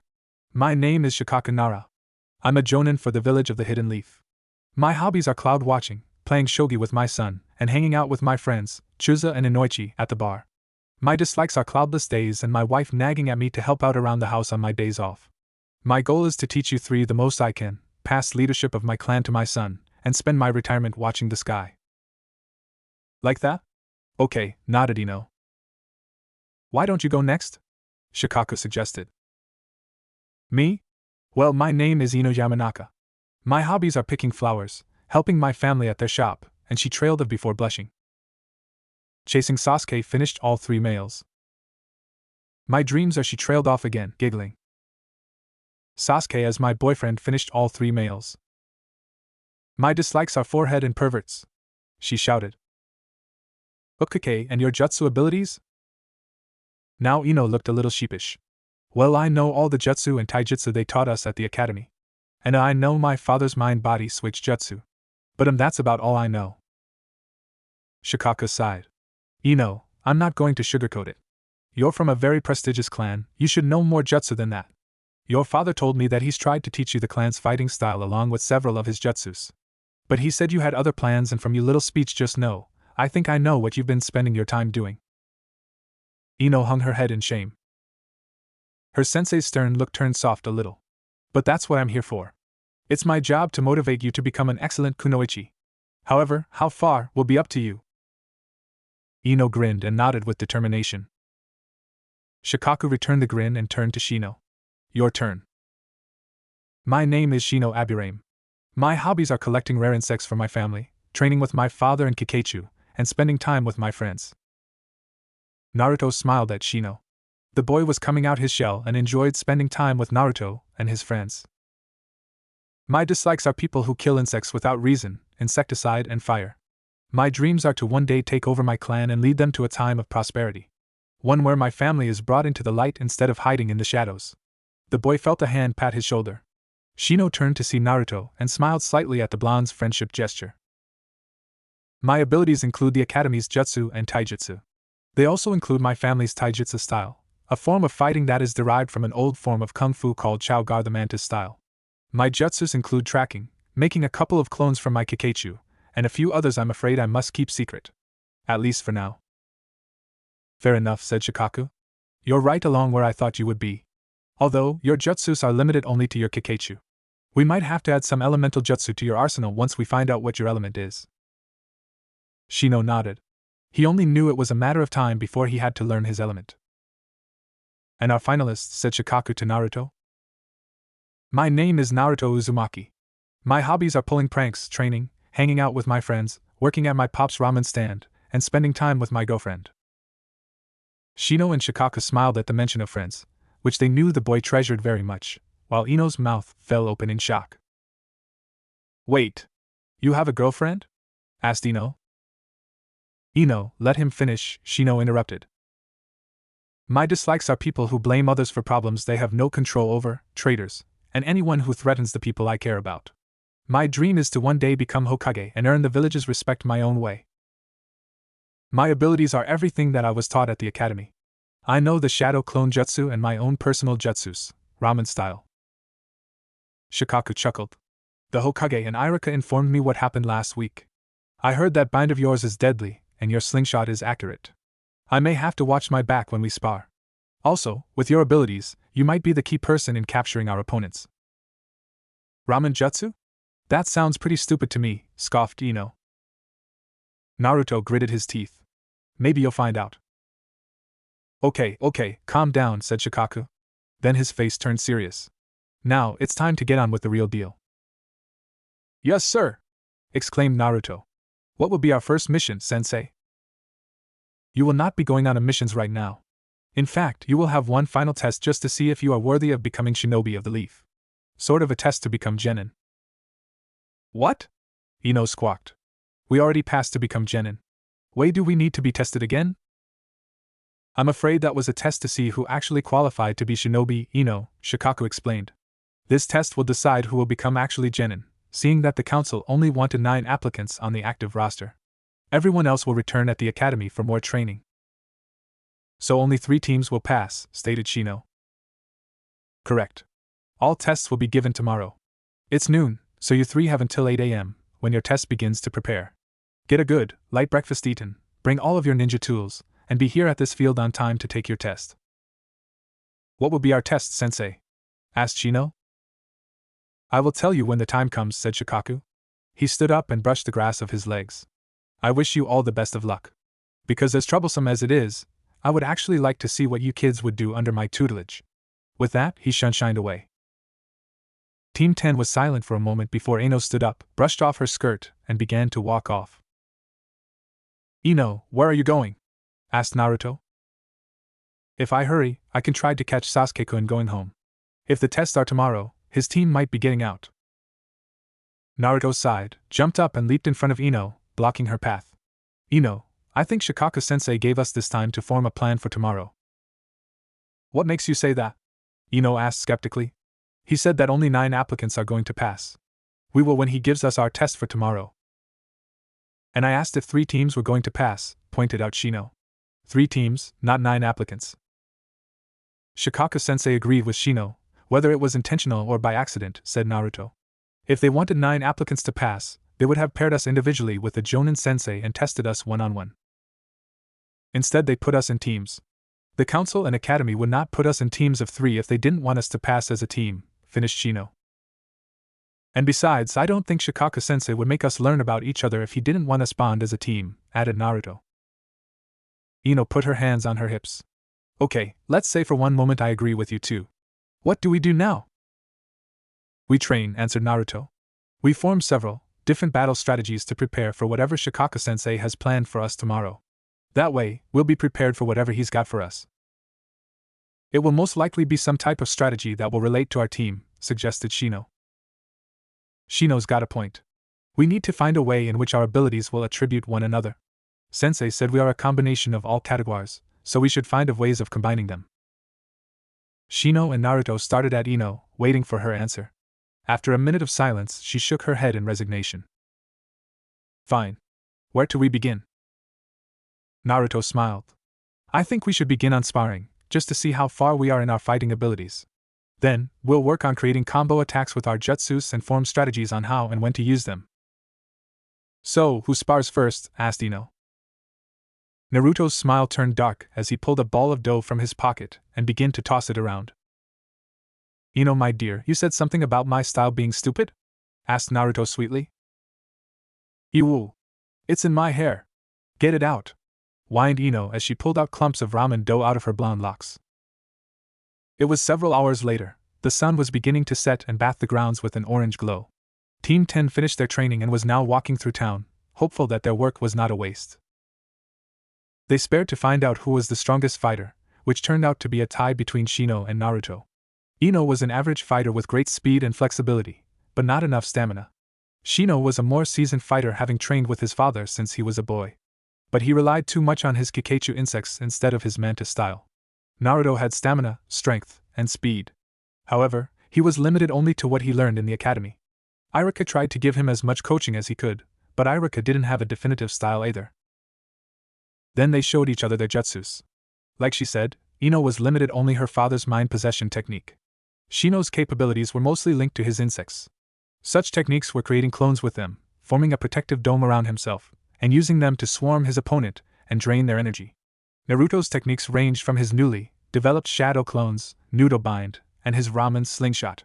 He also showed them a new one he was working on, which worked, but had unusual results. I'm going to get you for this, Ino grumbled again. She finally got the clump she was working on and began working on another. Sorry about that, Ino, Naruto apologized. But you did deserve it. The hell I did, yelled Ino angrily. And I still think your style is ridiculous. Naruto sighed and kept walking. Even if his style was a little childish, he was taking this more seriously than Ino. Throughout their practice, all she did was complain about missing the time she could be spending with Sasuke. Naruto and Shino had just about had it. But then Naruto's mood changed when he saw Ichiraku's and teammates sitting on the chairs. He walked into the stand with Shino right behind and the two sat in the remaining chairs. You've become a bad influence on us, Naruto, Shigure muttered as he drank a cup of tea. For some odd reason, I can't seem to end my day without at least an hour of cloud watching on my family's roof and having a meal here. It's very troublesome. You know you like it, Choji mumbled through a mouthful of noodles. It's like our unofficial rule.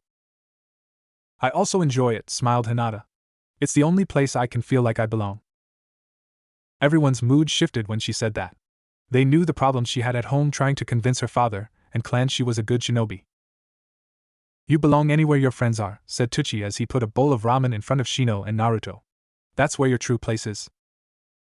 Believe it, Naruto added, causing everyone to groan/chuckle. Hey! Cried Ino from outside the stand. Where am I supposed to sit? Naruto had completely forgotten about Ino. He thought she would go straight home or find out where Sasuke was. She just stood silently outside with her hands on her hips and a scowl on her face. Sorry about that, Ino. Here, take my seat, Naruto offered. He picked up his bowl and went behind the counter to sit on the spare Tucci had. Ino sat down. So this is the ramen stand you work at, she said. I got to say, it doesn't look like much. Naruto glared at her while Tucci just chuckled.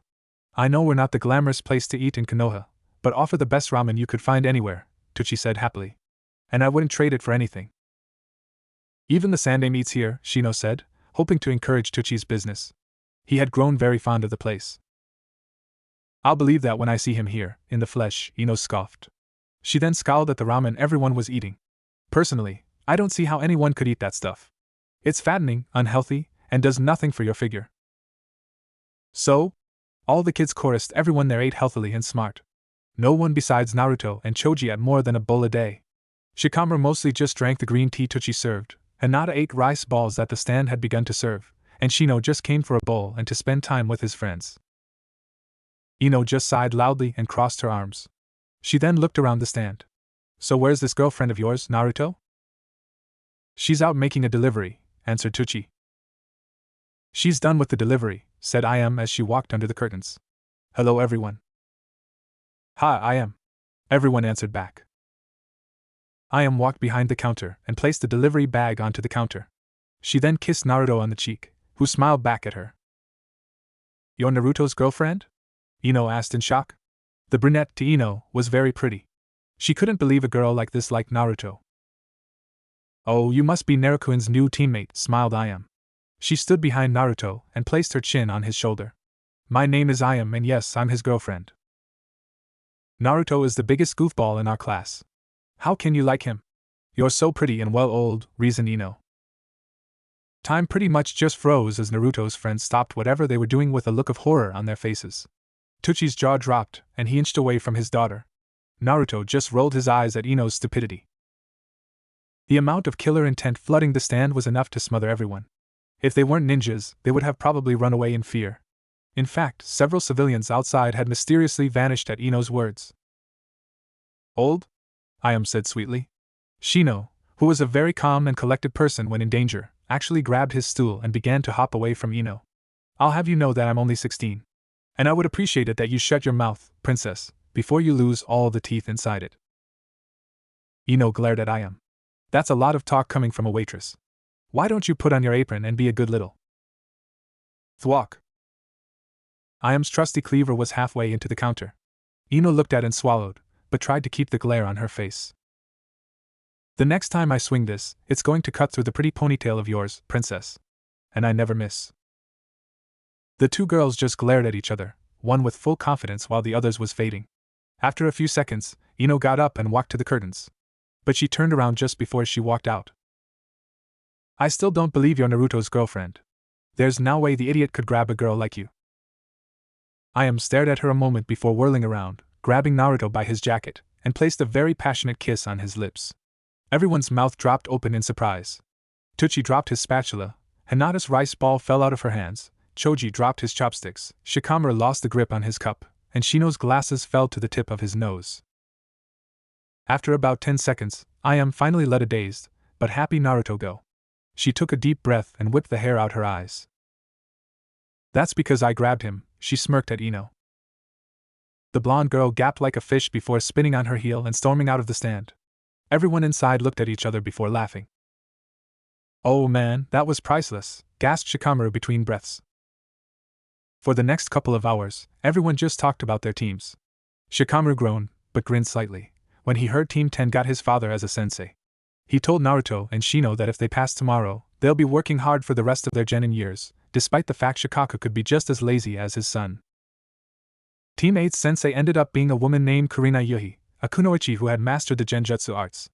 Shikamaru kept muttering about how troublesome it was to have two women ordering him around, his mom, and now his sensei. Hinata, who had really liked her teacher, told the lazy ninja that if he didn't straighten up around her, he'll have 3 women ordering him around. Shikamaru just gaped while everyone else applauded Hinata, who blushed brightly but grinned. When it was time to close up and his friends had already gone home, Naruto volunteered to clean up by himself. Pops, you guys go ahead and go home. I'll use my clones to clean up. Are you sure? Asked Tucci. Naruto formed a few hand signs and 5 clones poofed beside him. Once they formed, they immediately started cleaning and packing ingredients. The original smiled at the Ichirakus. I think I'll be okay, replied Naruto. Tucci looked around before bursting in tears. He hugged the boy he always thought of as a son. I've never been more proud of you, cried Tucci. With your clones, who needs to me, you, or I am to clean up? You can do it all from now on. Naruto frowned, but patted Tucci on the back. He's proud of me because he doesn't have to work? Is that normal? Tucci let go and began to walk back to his house, rubbing the tears from his eyes. Don't forget to lock up, he called as he walked away. Ayam shook her head at her father. Don't listen to him, Naruto. He's had to clean the stand every single night for the past, so he believes that this is a sign from a higher power. What about you? Are you proud of me? Ayam hugged the boy and kissed his cheek. I've always been proud of you. Naruto smiled and hugged her back. But she suddenly let go and began following her dad. Thanks for the night off, Naruto-kun, she called out cheerfully. Naruto was stunned for a few moments before he shook his head and grinned. Girls. Who can figure them out? While his clones worked, he pulled out Tucci's record book and began to balance the day's register. He frowned at the losses, which were beginning to grow again. He saw that the money from Mizuki's capture had helped for a moment, but was now back to its original losses. He had just begun to finish the last record when he heard the bell attached to one of curtains ring. I'm sorry, but we're closed, Naruto said without looking up. I'm afraid we're not here to order something, said an old, authorate voice. One belonging to a man. We're here to discuss your future. Naruto froze a moment before slowly looking up. There were 2 figures standing near the counter. One was a man wearing a blue kimono with a white, long-sleeved jacket over it. A short, gray beard covered his stern face and was wearing a pair of green glasses. The other figure was a woman, dressed in a light, gray kimono, an orange sash and a dark, gray jacket similar to the man's. Her hair was tied up on top her head with 2 small buns. He recognized them as the Sandame's old teammates. Naruto stood up and bowed in respect, despite the tension he was beginning to feel. Hamura-sama and Kohara-sensei. I'm honored that you've come here to Ichiraku's, though I'm deeply sorry that I don't have anything to serve you with. If you can give me a few moments, I can heat some herbal tea. Hamura began to say something when Koharu interrupted him. That will be fine, Naruto-san. We can wait. Naruto nodded, dispatched his clones, and then created 3 new ones to make the tea. While they waited, Naruto finished his records and wrote the latest low number for their income. He sighed and set the book aside, just as one of his put 2 steaming mugs of tea in front of the 2 elders. As they grasped their cups, the clones dispelled themselves. So, what can a genin of Konoha do for the advisors of the Hokage? Koharu took a sip and put it back down on the counter. Naruto-san, you are much more than a genin. You're the last symbol of hope for this village. Naruto knew what they were talking about, but decided to play dumb. I have no idea what you mean, Kohara-sensei. You know what we mean, snapped Hamura, banging his cup on the counter and sloshing tea on it. Stop acting like a blind fool, Naruto Namikaze. Naruto felt his temper rise, but didn't let it get to him. Hamura-sama, as I told the Hokage, I'm not going to accept the name of the man who sealed the Kyuubi in his own son. He turned me into a weapon that would serve the village like a faithful soldier. Are you saying you won't be faithful? Asked Hamura angrily. I will never betray my village, growled Naruto. I'll protect it, my family, and my friends with my dying breath. But do you know what I've had to live through before I met the people I care about? I was more alone than you could possibly imagine. I had no one except the third Hokage as a friend. And to this very day, I'm still looked at as the demon that attacked the village 12 years ago instead of an orphan who lost his parents. Accepting your true name could change that, Kohara said gently. I highly doubt the whole village would accept me as the son of the fourth Hokage. And even it did, don't you think the Force enemies would realize his legacy survived and would want to take revenge on the village once again? By learning your father's secrets, you could prevent that. His archives and library at his estates contain several of the most powerful jutsus ever created, persuaded Hamura. Then, with his jutsu at your and the village's disposal, you can strike fear into your enemies and guarantee your position as Hokage. If I'm going to become Hokage, I'm going to do it my way, said Naruto. Through my own power and will, not by names. Also, even I accept his legacy, I would only put the village in more danger. Hamura sighed. Don't you understand how important your father was? I know, said Naruto. I will say this. The fourth Hokage was an extraordinary man, a powerful shinobi, and a hero to this village. But he condemned me to a hard life. He decided my fate when he sealed the Biju in me. I was only a newborn and yet, he knew my life was going to be more difficult than any other person. Hamura began to say something else, but Kohara put a hand on his arm to silence him. Then she turned to Naruto. I think it's about time we left. I'm sorry to have bothered you so late in the evening when you still have your genin test to take tomorrow. Kohara put several coins on the counter, more than enough for their tea. Good luck. Naruto bowed to them as they left. It hadn't been a pleasant conversation, but it could have been worse. Hamura stepped back into the streets and walked away. Kohara lifted the curtain, but then turned back to Naruto. To be honest, Naruto-san, I agree with you. What your father did was not the best course of action. But please ask yourself one question, what would you do in his position? After all, when you become Hokage, you'll have to make such decisions. Before he could answer, she left. Naruto finished his work and locked the stand. He walked home, thinking about his team's strategies for tomorrow. He played Lugia's song to help calm his mind so he could sleep easier. However, his mind still buzzed with Kohara's question. What would you do? Naruto got up early the next day so he could prepare for his test. He packed his shuriken, kunai, explosive tags, some ninja wire, and of course, ramen dough. His holsters were strapped to his right leg while 2 pouches were strapped to his waist. Each zippered pouch carried about 5 pounds of dough. He hoped it was enough. A few stretches, a quick breakfast, then he chakra hopped to his training grounds. He arrived with 20 minutes to spare. Just a minute later, Shino hopped into the clearing as well. Good morning, Naruto, Shino greeted. Hiya, Shino. Ready for today? Naruto asked eagerly. More or less, answered Shino. Is everything in place? Naruto patted his pockets, where his dough was kept. Ready. Are you? They're in place. Do I want to know where mine is? No. Good. What are you two talking about? Asked Ino as she walked up to them. Her eyebrow was arched in suspicion.